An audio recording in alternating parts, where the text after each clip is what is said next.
السلام عليكم ورحمة الله وبركاته. إن الحمد لله والصلاة والسلام على رسول الله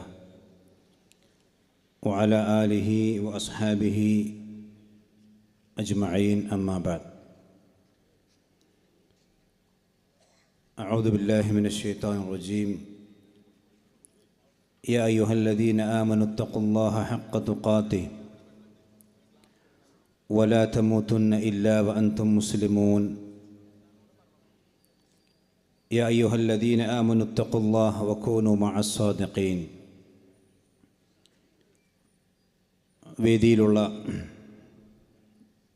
ബഹുമാന്യരായ നേതാക്കന്മാരെ, കാരണവന്മാരെ, സദസ്സിലും പരിസരത്തുമുള്ള എടത്തനാട്ടുകരയിലെ കാരണവന്മാരെ, പ്രിയപ്പെട്ട സഹോദരി സഹോദരന്മാരെ,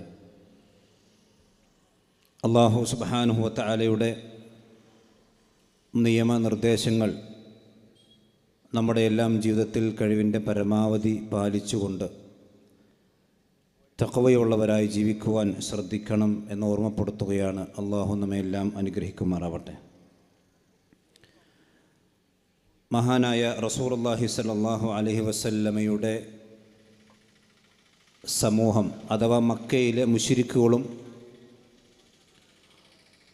അവിടെയുള്ള മുസ്ലിമീങ്ങളും പ്രധാനമായും വേർതിരിഞ്ഞ രണ്ടു കാര്യങ്ങൾ,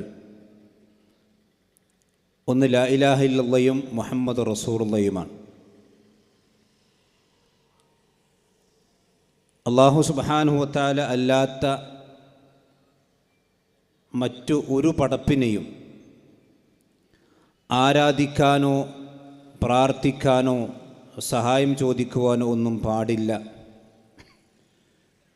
നബി സല്ലല്ലാഹു അലൈഹി വസല്ലം കൊണ്ടുവന്ന ആദർശത്തെ മനസ്സാ വാചാ കർമ്മണ സ്വീകരിച്ച് അത് പിന്തുടർന്നുകൊണ്ട് ജീവിക്കണം. ഇതാണ് നബി സല്ലല്ലാഹു അലൈഹി വസല്ലമ കൊണ്ടുവന്ന ആദർശം. പക്ഷേ അതിന് വിസമ്മതം പ്രകടിപ്പിച്ചവരായിരുന്നു നബി സല്ലല്ലാഹു അലൈഹി വസല്ലമയുടെ കാലഘട്ടത്തിൽ ഇസ്ലാമിൻ്റെ മറുപക്ഷത്തുണ്ടായിരുന്നത്. പ്രവാചകൻ സല്ലല്ലാഹു അലൈഹി വസല്ലമയും അവരും തമ്മിൽ വേർതിരിഞ്ഞ മർമ്മം അവിടെയാണ്. ലാ ഇലാഹ ഇല്ലല്ലാഹ് മുഹമ്മദ് റസൂലുള്ളാഹ്. പ്രവാചകൻ്റെ കാലശേഷം ലോകത്ത് ആ പാത പിന്തുടർന്ന് വന്നിട്ടുള്ള മുഴുവൻ മനുഷ്യന്മാരും, മുഴുവൻ പ്രബോധകന്മാരും, മുഴുവൻ പണ്ഡിതന്മാരും ലാ ഇലാഹ ഇല്ലല്ലാഹ് മുഹമ്മദ് റസൂലുള്ളാഹ് എന്ന ആദർശം തന്നെയാണ് സമൂഹത്തെ പഠിപ്പിച്ചിട്ടുള്ളത്. ആ പ്രബോധനത്തിൻ്റെ തുടർച്ചയായിട്ടുള്ള മുജാഹിദ് പ്രസ്ഥാനവും അതിൻ്റെ ഒന്നാമത്തെ മിനിറ്റ് മുതൽ ലാ ഇലാഹ ഇല്ലല്ലാഹ് മുഹമ്മദ് റസൂലുള്ളാഹ് എന്ന് തന്നെയാണ് സമൂഹത്തെ പഠിപ്പിച്ചിട്ടുള്ളത്. അതാണ് പഠിപ്പിച്ചുകൊണ്ടിരിക്കുന്നത്. ലാ ഇലാഹ ഇല്ലല്ലാഹയുടെ മർമ്മം എന്ന് പറഞ്ഞാൽ, ഒരു മനുഷ്യൻ അവൻ്റെ ജീവിതത്തിൽ ചെയ്യുന്ന ഇബാദത്തുകൾ, ആരാധനകൾ, പ്രാർത്ഥനകൾ അത് അല്ലാഹു സുബ്ഹാനഹു വ തആല അല്ലാത്തവരിലേക്ക് പോകാൻ പാടില്ല. അത് അല്ലാഹു സുബ്ഹാനഹു വ തആല ഒരിക്കലും പൊറുക്കാത്ത മഹാപാതകമാണ്. ഇതാണ് നബി സല്ലല്ലാഹു അലൈഹി വസല്ലം പഠിപ്പിച്ചിട്ടുള്ളത്. സൂറത്ത് ഗാഫിറിലെ 60-ാമത്തെ ആയത്തിൽ അല്ലാഹു സുബ്ഹാനഹു വ തആല പറഞ്ഞു, വഖാല റബ്ബുക്കും ഉദ്ഊനി അസ്തജിബ് ലക്കും. ഇതാ നിങ്ങളുടെ റബ്ബ് പ്രഖ്യാപിച്ചിരിക്കുന്നു, നിങ്ങൾ എന്നോട് ദുആ ചെയ്യണം. അസ്തജിബ് ലക്കും, ഞാൻ നിങ്ങൾക്ക് നിങ്ങളുടെ പ്രാർത്ഥനകൾക്ക് ഉത്തരം നൽകുന്നതാണ്. ഇന്നല്ലദീന യസ്തക്ബിറൂന അൻ ഇബാദതി, അങ്ങനെ എന്നോട് പ്രാർത്ഥിക്കാതെ എനിക്ക് ആരാധനകൾ ചെയ്യുന്നതിൽ നിന്ന് അഹങ്കാരം നടിക്കുന്നവർ, സയദ്ഖുലൂന ജഹന്നമ ദാഖിലീൻ, അവർ നിന്ദ്യരായിക്കൊണ്ട് നരകത്തിലേക്ക് പ്രവേശിക്കും. ഈ ആയത്ത് ഓതിക്കൊണ്ടാണ് നബി സല്ലല്ലാഹു അലൈഹി വസല്ലം പറഞ്ഞു, അദ്ദുആഉൽ ഇബാദ, പ്രാർത്ഥനയാണ് ആരാധന. കാരണം അദ്ഉനി എന്ന് അല്ലാഹു സുബ്ഹാനഹു വ തആല ആദ്യം പറഞ്ഞു, എന്നോട് നിങ്ങൾ പ്രാർത്ഥിക്കണം.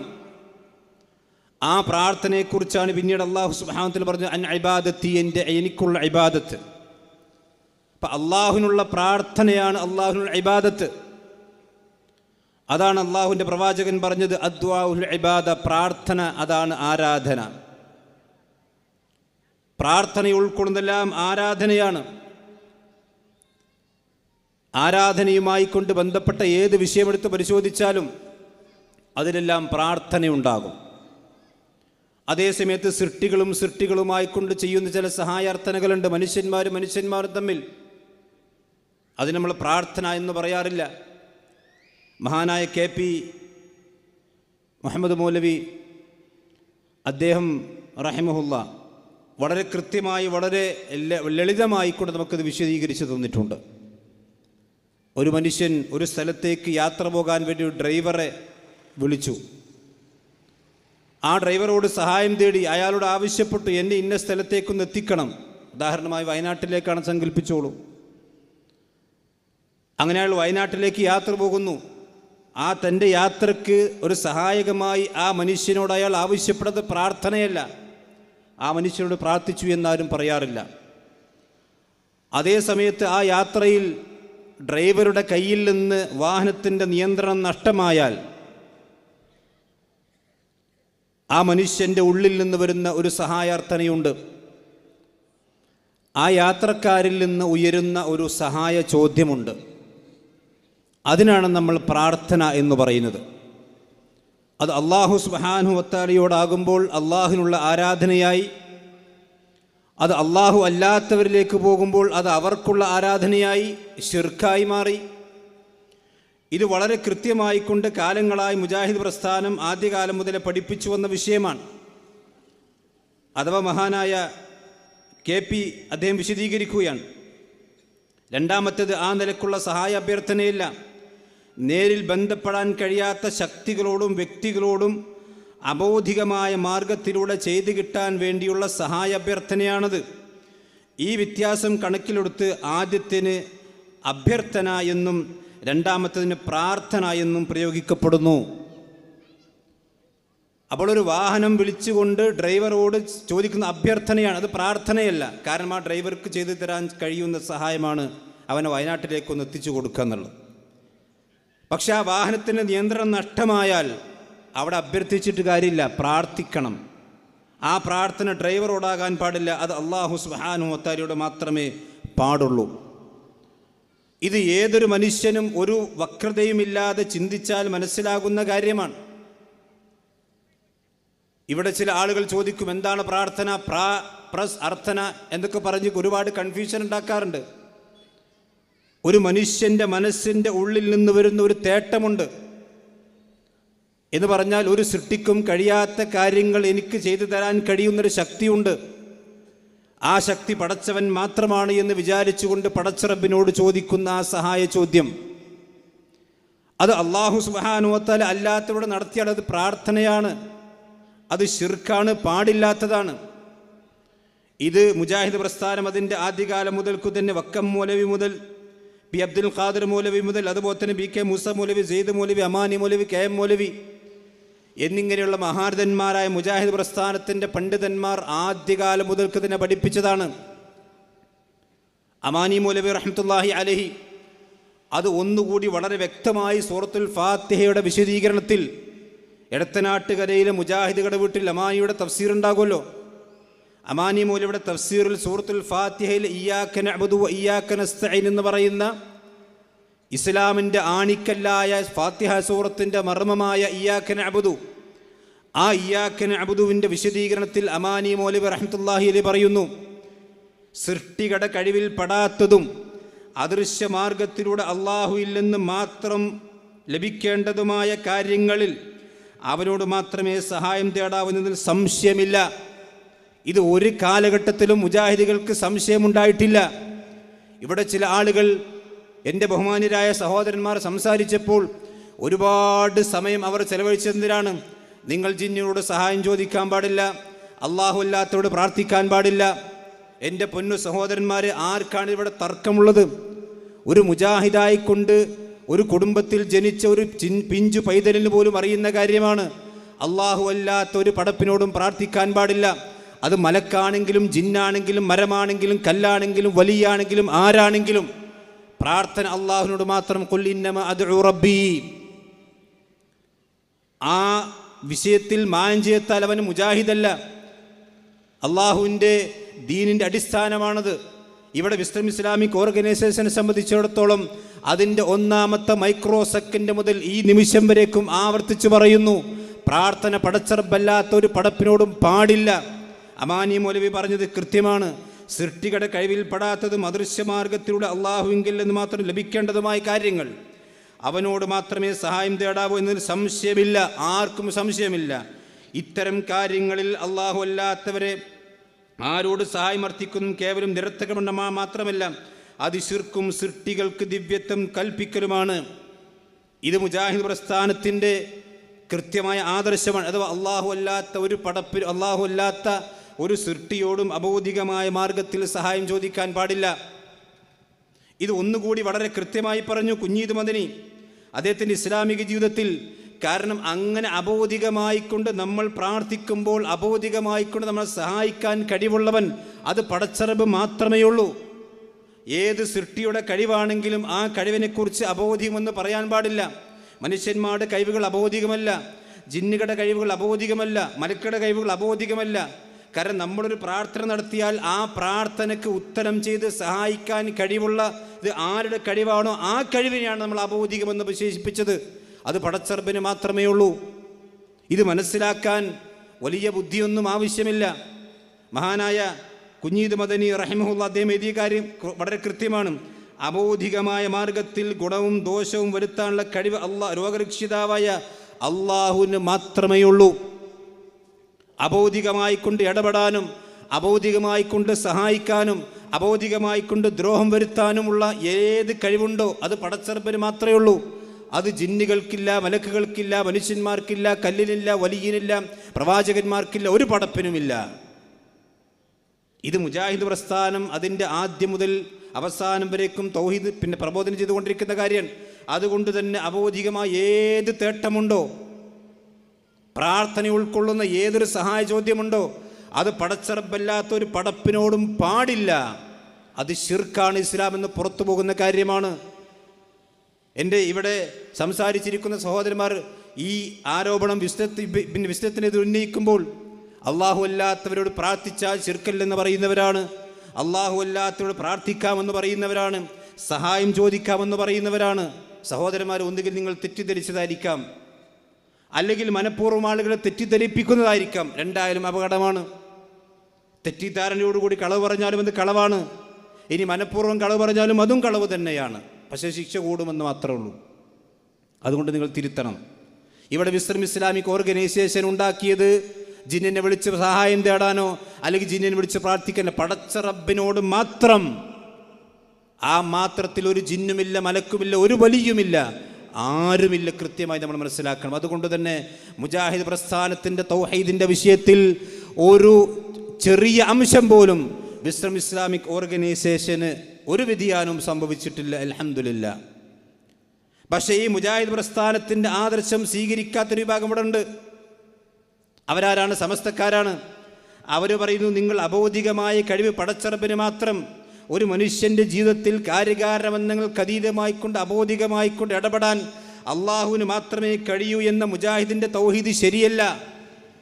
അമ്പിയാക്കന്മാർക്ക് അതിന് കഴിയും. കാരണം അവർക്ക് മുഅ്ജിസത്ത് എന്ന് പറയുന്ന കഴിവുണ്ട്. ഔലിയാക്കന്മാർക്ക് കഴിയും, അവർക്ക് കറാമത്തി എന്ന് പറയുന്ന കഴിവുണ്ട്.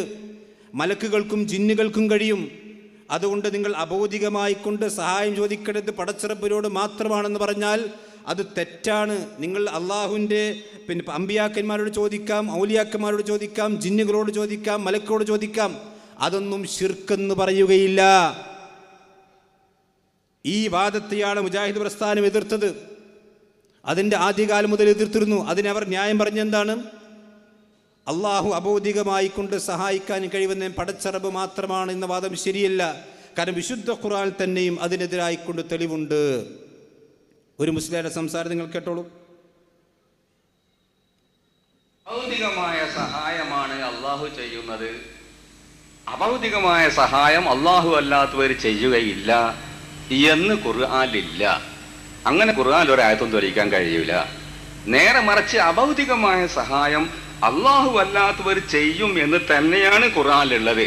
ഒരു ചെറിയ ആയത്ത് മനസ്സിലാക്കിയാൽ മതി. വൽ മലായികത്തു ബഅദ ദാലിക ലഹീർ.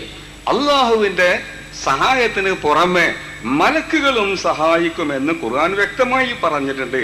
മലക്കുകളുടെ സഹായം ഭൗതികമല്ല, അഭൗതികമാണ്, സാധാരണമല്ല, അസാധാരണമാണ്, കാര്യകാരണ ബന്ധങ്ങൾക്ക് അതീതമാണ്.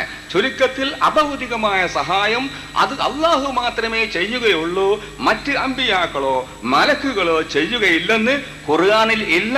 ഉണ്ടെന്ന് പറയുന്നത് ശുദ്ധ കളവാണ്, ആർക്കും തെളിയിക്കാനും സാധ്യമല്ല. അപ്പം ഇയാൾ പറഞ്ഞ കാര്യം രണ്ട് കാര്യമാണ് പറഞ്ഞത്. ഒന്ന്, അമ്പിയാക്കന്മാർക്കും ജിന്നുകൾക്കും മലക്കുകൾക്കും അബോധികമായ കഴിവുകളുണ്ട്. അപ്പം അമ്പിയാക്കന്മാരെന്ന് പറഞ്ഞാൽ മരിച്ച ആൾക്കാരാണ്. അപ്പം മരിച്ചുപോയ അമ്പിയാക്കന്മാർക്ക് അബോധികമായ കഴിവുകളുണ്ട്. അഥവാ മരിച്ചവരും ജീവിച്ചിരിക്കുന്ന ജിന്നുകളും മലക്കുകളുമൊക്കെ തുല്യമാണ്. ഇതാണ് ഇയാളുടെ സമസ്തക്കാരുടെ ഒന്നാമത്തെ വാദം. നിങ്ങൾ ശരിക്കും മനസ്സിലാക്കി പോകണം. അഥവാ സമസ്തക്കാർ പറഞ്ഞെന്താണ്? മരിച്ചുപോയ അമ്പിയാക്കന്മാർ സമം ജീവിച്ചിരിക്കുന്ന മലക്കുകളും ജിന്നുകളും. അപ്പം അമ്പിയാക്കന്മാരോട് ചോദിച്ചാലും ശിർക്കല്ല, അതുപോലെ തന്നെ മലക്കുകളോട് ചോദിച്ചാലും പ്രാർത്ഥിച്ചാലും ശിർക്കല്ല. ഇതാണ് അവരുടെ വാദം.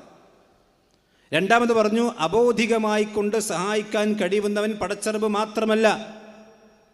ഈ രണ്ട് വാദവും വിശുദ്ധ ഖുർആനിനെതിരാണ്. എന്നാൽ വൽ മലായികത്തു ബഅദ ദാലിക ലഹീർ എന്ന് പറയുന്ന ആയത്ത് അദ്ദേഹം ഓതി. യഥാർത്ഥത്തിൽ എന്താണതിൽ? മലക്കുകൾ മനുഷ്യന്മാരെ, വിശ്വാസികളെ സഹായിക്കുന്നുണ്ട്. അത് അല്ലാഹു സുബ്ഹാനഹു വ തആല അവർക്ക് നിശ്ചയിച്ചു കൊടുത്ത വ്യവസ്ഥയ്ക്ക് അനുസൃതമായി മാത്രമേ സഹായിക്കാൻ കഴിയുകയുള്ളൂ. മലക്കുകൾക്ക് തോന്നുമ്പോൾ, അതല്ലെങ്കിൽ മലക്കുകളോട് പ്രാർത്ഥിച്ചാൽ ആ പ്രാർത്ഥനയ്ക്ക് ഉത്തരം ചെയ്യാൻ ഒരു മലക്കിനും സാധ്യമല്ല. ആ മലക്കുകൾക്ക് അങ്ങനെ ഉത്തരം ചെയ്യാനുള്ള കഴിവ് അള്ളാഹു നൽകിയിട്ടുമില്ല. കാരണം അബോധികമായ കഴിവ് അള്ളാഹുവിന് മാത്രമേ ഉള്ളൂ എന്നത് മുജാഹിദുകൾ പറഞ്ഞപ്പോൾ, അല്ല, അള്ളാഹുവിന് പുറമെ വേറെയും ശക്തികളുണ്ട് എന്ന് പറയുമ്പോൾ അത് ശിർക്കാണ്. വിശുദ്ധ ഖുർആനെതിരെ അള്ളാഹ് പറഞ്ഞു, ലൈസ കമിത്ലിഹി ഷൈഉൻ, അള്ളാഹുവിന് തുല്യമായി ആരുമില്ല. അള്ളാഹുവിൻ്റെ കഴിവ് അബോധികമാണെങ്കിൽ സൃഷ്ടികളുടെ കഴിവ് അബോധികമാകാൻ പാടില്ല. വലം യകുൽ ലഹു കുഫുവൻ അഹദ്, അള്ളാഹുവിന് തുല്യനായി ആരുമില്ല. അള്ളാഹുവിൻ്റെ കഴിവിനോ അള്ളാഹുവിൻ്റെ ശക്തിക്കോ തുല്യമായി ഒരു പടപ്പും ഇല്ല. അപ്പോൾ മുഅ്ജിസത്തോ, മൂസാ നബി അലൈഹി സ്വലാത്തു വസ്സലാം വടി നിലത്തിട്ടപ്പോൾ പാമ്പായില്ലേ? അത് കാര്യകാര ബന്ധത്തിന് പുറത്തുള്ള കാര്യമല്ലേ? ശരിയാണ്. അത് മൂസാ നബി അലൈഹി സ്വലാത്തു വസ്സലാമക്ക് അള്ളാഹ് നൽകിയ കഴിവല്ല, അമ്പിയാക്കന്മാർക്ക് കൊടുത്ത കഴിവല്ല മുഅ്ജിസത്ത്. ഇതൊക്കെ മുജാഹിദുകൾ പഠിപ്പിച്ചു. അങ്ങനെയാണെങ്കിൽ നബി സല്ലല്ലാഹു അലൈഹി വസല്ലമക്ക് കൊടുത്ത കഴിവാണ് വിശുദ്ധ ഖുർആൻ എന്ന് പറഞ്ഞാൽ അള്ളാഹുവിൻ്റെ ഖുർആൻ പൊളിഞ്ഞില്ലേ? പ്രവാചകന് കൊടുത്ത കഴിവല്ല. മാത്രമല്ല, മരിച്ചുപോയ അമ്പിയാക്കന്മാരും ജീവിച്ചിരിക്കുന്ന ജിന്നുകളും തുല്യമാണോ? സമസ്തക്കാരുടെ ഒരു പിഴച്ചവാദമാണത്. അമ്പിയാക്കന്മാരോട് ചോദിച്ചാൽ, മരിച്ചുപോയവരോട് ചോദിച്ചാലും ജീവിച്ചിരിക്കുന്നവരോട് ചോദിച്ചാലും ഒരുപോലെയാണ്. ശരിയല്ല. വമായസ്തവിൽ അഹ്യാഉ വലൽ അംബാത്ത്, ജീവിച്ചിരിക്കുന്നവരും മരിച്ചവരും തുല്യരല്ല. അവർ ജിന്നുകളാണെങ്കിലും മനുഷ്യരാണെങ്കിലും അമ്പിയാക്കന്മാരാണെങ്കിലും ഔലിയാക്കന്മാരാണെങ്കിലും ആരാണെങ്കിലും മരിച്ചവരോട് എന്ത് ചോദിച്ചാലും ശിർക്കാണ്. കാരണം അംബാത്തുൻ ഗൈറു അഹ്യ, അവർ ജീവിച്ചിരിക്കുന്നവല്ല, മരിച്ചവരാണ്. അതുകൊണ്ടാണ് നമ്മൾ സഹായം ചോദിക്കുമ്പോൾ മനുഷ്യനാണെങ്കിലും ഹയ്യാകണം എന്ന് പറഞ്ഞത്. ജീവിച്ചിരിക്കുന്നവനാകണം, ജീവിച്ചിരിക്കുന്നവനാകണം. മരിച്ചുപോയ മനുഷ്യനോട് സഹായം ചോദിച്ചാലും ശിർക്കാണ്. കാരണം അയാൾ ഹയ്യല്ല. ഇനിയോ ആ സ്ഥലത്ത് ഹാജറുള്ളവനാകണം. അതിനാണ് ഹാദർ എന്ന് പറയുക. ചില ആളുകൾ പറയും ഹയ്യും ഹാദർ ഖാദറൊക്കെ ഇപ്പോൾ വിസ്തം വന്നതിന് ശേഷം ഉണ്ടായതാണ്. ഇതൊക്കെ ഇസ്ലാം പഠിക്കാത്തത് കൊണ്ടാണ്, ഇസ്ലാമിൻ്റെ ആദർശം മനസ്സിലാക്കാത്തത് കൊണ്ടാണ്. ഇസ്ലാമിൻ്റെ, ഞാൻ പറഞ്ഞല്ലോ, ഒരു മനുഷ്യൻ അയാൾ മരിച്ചു പോയാൽ അയാളോട് സഹായം ചോദിച്ച ശിർക്കാണ്. അതുപോലെ തന്നെ ഹാജറില്ലാത്തൊരു മനുഷ്യൻ, സ്ഥലത്തില്ലാത്തൊരു മനുഷ്യൻ, ഈ അടുത്ത നാട്ടുകരയിലുള്ളൊരു മനുഷ്യൻ ഇപ്പോൾ കോഴിക്കോടുള്ള മനുഷ്യനോട് സഹായം ചോദിക്കുകയാണ്. ആ സഹായം ചോദിക്കണമെങ്കിൽ അയാളുടെ മനസ്സിൽ എന്ത് വേണം? ഈ കാര്യകാരണമൊന്നുമില്ലാതെ എന്നെ സഹായിക്കാനൊക്കെ കഴിയുമെന്ന് വിശ്വാസമല്ല അയാൾക്കുള്ളത്. അത് തന്നെ ശിർക്കാണ്. അപ്പോൾ മനുഷ്യനായാലും ശിർക്ക് വരും. ചില ആൾക്കാർക്ക് ജിന്നാണെങ്കിൽ മാത്രമേ ശിർക്കുണ്ടാവുള്ളൂ എന്നാണ്. അല്ല സഹോദരന്മാരെ, ശിർക്കെന്ന് പറഞ്ഞാൽ അത് മനുഷ്യന്മാരും ജിന്നുമായി ബന്ധപ്പെട്ടതല്ല, അത് പടച്ച റബ്ബുമായി ബന്ധപ്പെട്ടതാണ്. അള്ളാഹുവിൻ്റെ ദാത്തിലും അള്ളാഹുവിൻ്റെ സിഫാത്തിലും അള്ളാഹുവിൻ്റെ അഫ്ആലിലും പങ്കുവരുമ്പോഴാണ് ശിർക്ക് വരിക. ഒരു മനുഷ്യനിൽ പങ്കുചേർന്നാൽ അത് ശിർക്കാകൂല. ഒരു ജിന്നുമായി കൊണ്ട് പങ്കുചേർന്നാൽ ശിർക്കാകൂല. അള്ളാഹുവിന് മാത്രം അവകാശപ്പെട്ട ഒന്നിൽ മനുഷ്യന്മാരെയോ ജിന്നുകളെയോ പങ്കു ചേർക്കുക, അതിനാണ് ശിർക്കെന്ന് പറയാം. അതുകൊണ്ട് തന്നെ ഗായിബായൊരു മനുഷ്യൻ, സ്ഥലത്തില്ലാത്ത ഹാജരില്ലാത്ത ആളാണെങ്കിൽ അതെല്ലാം ശിർക്കാണ്. അതുകൊണ്ട് ഒരു മനുഷ്യനോട് സഹായം ചോദിക്കണമെങ്കിലും അയാൾ ഈ മൂന്ന് നിബന്ധനകൾക്കുള്ളിലുള്ള ആളാകണം. അഥവാ ജീവിച്ചിരിക്കുന്നവനാകണം, സ്ഥലത്തുള്ളവനാകണം, തനിക്ക് സഹായം ചോദിക്കാൻ അഥവാ അല്ലാഹു സുബ്ഹാനഹു വ തആലയ്ക്ക് മാത്രം കഴിയുന്ന കാര്യമായിരിക്കരുത് അയാൾ ചോദിക്കും. ജീവിച്ചിരിക്കുന്നതിന് മുമ്പിൽ ഉള്ള ഒരാളോട് നിങ്ങൾ സ്വർഗത്തിൽ പ്രവേശിക്കണം, എനിക്ക് ഹിദായത്ത് തരാന്ന് പറഞ്ഞാൽ അത് ശിർക്കാണ്. കാരണം അയാൾ ഹയ്യുമാണ്, ഹാദിറുമാണ്, പക്ഷേ അയാൾ അതിന് ഖാദിറല്ല, അയാൾക്ക് അതിന് ശക്തിയില്ലാത്തവനാണ്. ഇതൊക്കെ മുജാഹിദ് പ്രസ്ഥാനം അതിൻ്റെ ആദ്യകാലം മുതൽക്ക് പഠിപ്പിച്ചിട്ടുള്ളത്. അതുകൊണ്ട് തന്നെ അബൗദ്ധികമായ ശക്തി പടച്ചറബിനോട് മാത്രം. അള്ളാഹുവിനോട് എന്ത് ചോദിച്ചാലും അത് പ്രാർത്ഥനയാണ്. മയ്യത്തിനോട് എന്ത് ചോദിച്ചാലും അത് ശിർക്കാണ്. എന്തുകൊണ്ട്? അത് പ്രാർത്ഥനയുടെ ഇനത്തിൽപ്പെടും, അത് ശിർക്കായി മാറും. അതുപോലെ തന്നെ ഗായിബിനോട്, സ്ഥലത്തില്ലാത്തവനോട് എന്ത് ചോദിച്ചാലും അത് ശിർക്കാണ്. ഇതെല്ലാം മുജാഹിദ് പ്രസ്ഥാനം അതിൻ്റെ ആദ്യകാലം മുതൽക്ക് പഠിപ്പിച്ചത് കൊണ്ടാണ് മരിച്ചവർ സമം ജിന്ന് എന്ന് ആദ്യ കാലഘട്ടത്തിൽ മുജാഹിദുകൾ പറയാതിരുന്നത്. ഇന്നത്തെ ചില മുജാഹിദുകൾ തന്നെ പറഞ്ഞുകൊണ്ടിരിക്കുന്നുണ്ട്. ഈ തൗഹീദിൻ്റെ മർമ്മം മനസ്സിലാക്കിയത് കൊണ്ടാണ് ആദ്യ കാലഘട്ടത്തിലെ KM മൗലവി അടക്കമുള്ള ആളുകൾ അവർ ജിന്ന് ഒരു മനുഷ്യനെ ഉപദ്രവിക്കുമെന്നോ സഹായിക്കുമെന്നോ വിശ്വസിച്ചാൽ ശിർക്കായി ഗണിക്കാതിരുന്നതും ഈ കാരണം കൊണ്ട് തന്നെയാണ്. ഈ തൗഹീദിൻ്റെ മർമ്മം അവർക്കറിയാം. വേറെ ചില ആളുകൾ പറയുന്നു മരിച്ചവർ സമം ജിന്ന്, ജിന്ന് സമം മരിച്ചവർ. ഈ ഒരു നരേഷൻ തെറ്റാണ്. കാരണം അള്ളാഹ് പറഞ്ഞല്ലോ വമായസ്തവിൽ അഹ്യാഉ വലൽ അംവാത്. ജിന്നെന്ന് പറഞ്ഞ് ജീവിച്ചിരിക്കുന്ന ജിന്നുകളാണ് ഉദ്ദേശം. കാരണം നമുക്കറിയാം, നമ്മൾ ബാങ്കുകൾ കൊടുക്കുമ്പോൾ ജിന്നുകൾ കേൾക്കുന്നു, മരിച്ചവർ കേൾക്കുമോ?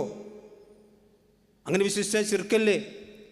അതുപോലെ തന്നെ അള്ളാഹുവിൻ്റെ പ്രവാചകൻ പറഞ്ഞു നിങ്ങൾ ഭക്ഷണം കഴിക്കുമ്പോൾ ബിസ്മി ചൊല്ലി കഴിക്കണം. കാരണം നിങ്ങൾ ബിസ്മി ചൊല്ലിയില്ലെങ്കിൽ പിശാച് നിങ്ങളുടെ കൂടെ ഭക്ഷിക്കും. നിങ്ങൾ ബിസ്മി ചൊല്ലി നിങ്ങളുടെ മരിച്ച ബാപ്പങ്ങളുടെ കൂടെ ഭക്ഷിക്കുന്നു വിശ്വസിക്കാൻ പറ്റുമോ? പറ്റൂല, ശിർക്കാണ്. അതേപോലെ തന്നെ നിങ്ങൾ വീട്ടിൽ കയറുമ്പോൾ ബിസ്മി ചൊല്ലണം. ആ വീട്ടിൽ കയറുമ്പോൾ നിങ്ങൾ ബിസ്മി ചൊല്ലിയാൽ പിശാച് പറയും എനിക്കവിടെ താമസമില്ല, ഭക്ഷണമില്ല. അത് മരിച്ചവർ പറയാൻ വിശ്വസിക്കാൻ പറ്റൂല. ആയത്തിൽ കുറിച്ച് ഓതിയാൽ പിശാച് വീട്ടിൽ നിന്ന് ഇറങ്ങിയോടും, ഹദീസിലുള്ളതാണ്. ആയത്തിൽ കുറിച്ച് ഓതിയാൽ മരിച്ചവരോടോ? ഇല്ലല്ലോ. അപ്പോൾ ഒരുപാട് വ്യത്യാസങ്ങളുണ്ട്. ഈ വ്യത്യാസങ്ങൾ മനസ്സിലാക്കിയത് കൊണ്ടാണ് മഹാനായ ഉമർ മൗലവി റഹ്മത്തുള്ളാഹി അലൈഹി യാ ഇബാദല്ലാഹ് അയ്യുനി എന്ന ഹദീസുമായി കൊണ്ട് ബന്ധപ്പെട്ടുകൊണ്ട് അദ്ദേഹത്തിന് സൽസബിയിൽ ചോദ്യം വന്നു. എന്താണ് ചോദ്യം? ഈ ഹദീസ് അള്ളാഹു അല്ലാത്ത ആളുകളെ വിളിച്ച് പ്രാർത്ഥിക്കാൻ തെളിവല്ലേ എന്നാ. ചില ആളുകൾ ഇവിടെ പ്രചരിപ്പിച്ച എന്താ വിസ്റ്റം വന്നതിന് ശേഷമാണ് യാ ഇബാദല്ല കൊണ്ടെന്ന്. ഈ യാ ഇബാദല്ലൻ്റെ ഈ ലഈഫായ ഹദീസിൻ്റെ മുകളിലാണ് വിസ്റ്റത്തിൻ്റെ തൗഹീദ് ഉണ്ടാക്കിയതെന്നാ. എന്നാൽ ഈ സംസാരിക്കുന്ന ഞാൻ അടക്കമുള്ള ആളുകൾ ജനിക്കുന്നതിൻ്റെയും മുമ്പ് 971 മഹാനായ ഉമർ മൗലവി റഹ്മത്തുള്ളാഹി അലൈഹിയുടെ സൽസബിലേക്ക് ചോദ്യം വന്നു. പയ്യോളിൽ മുസ്ലിയാർ പ്രസംഗിച്ചിട്ടുണ്ട്. എന്താ പ്രസംഗിച്ചത്? അല്ലാത്ത വിളിച്ച് പ്രാർത്ഥിക്കാൻ തെളിവുണ്ട്, ഹദീസിൽ തെളിവുണ്ട്. എന്താ? യാ ഇബാദല്ലാഹ് അയ്യൂനി എന്ന ഹദീസ്. അപ്പം ഈ ഹദീസിന് ഇന്ന് മർക്കസ് ദഅവ കൊടുക്കുന്നൊരു മറുപടിയുണ്ട്. അതുപോലെ തന്നെ ആ മർക്കസ് ദഅവയുടെ ആദർശം പിൻപറ്റിയ ചില ആളുകൾ കൊടുക്കുന്ന മറുപടിയുണ്ട്. ആ മറുപടി യഥാർത്ഥത്തിൽ മുജാഹിദ് പ്രസ്ഥാനത്തിൻ്റെ നയത്തിൽ നിന്നും നിലപാടിൽ നിന്ന് വ്യതിചരിച്ച മറുപടിയാണ്. അതുകൊണ്ട് തന്നെ അവർക്ക് അതിന് കൃത്യമായിക്കൊണ്ട് മറുപടിയിൽ പിടിച്ചു നിൽക്കാൻ സാധിക്കുകയില്ല.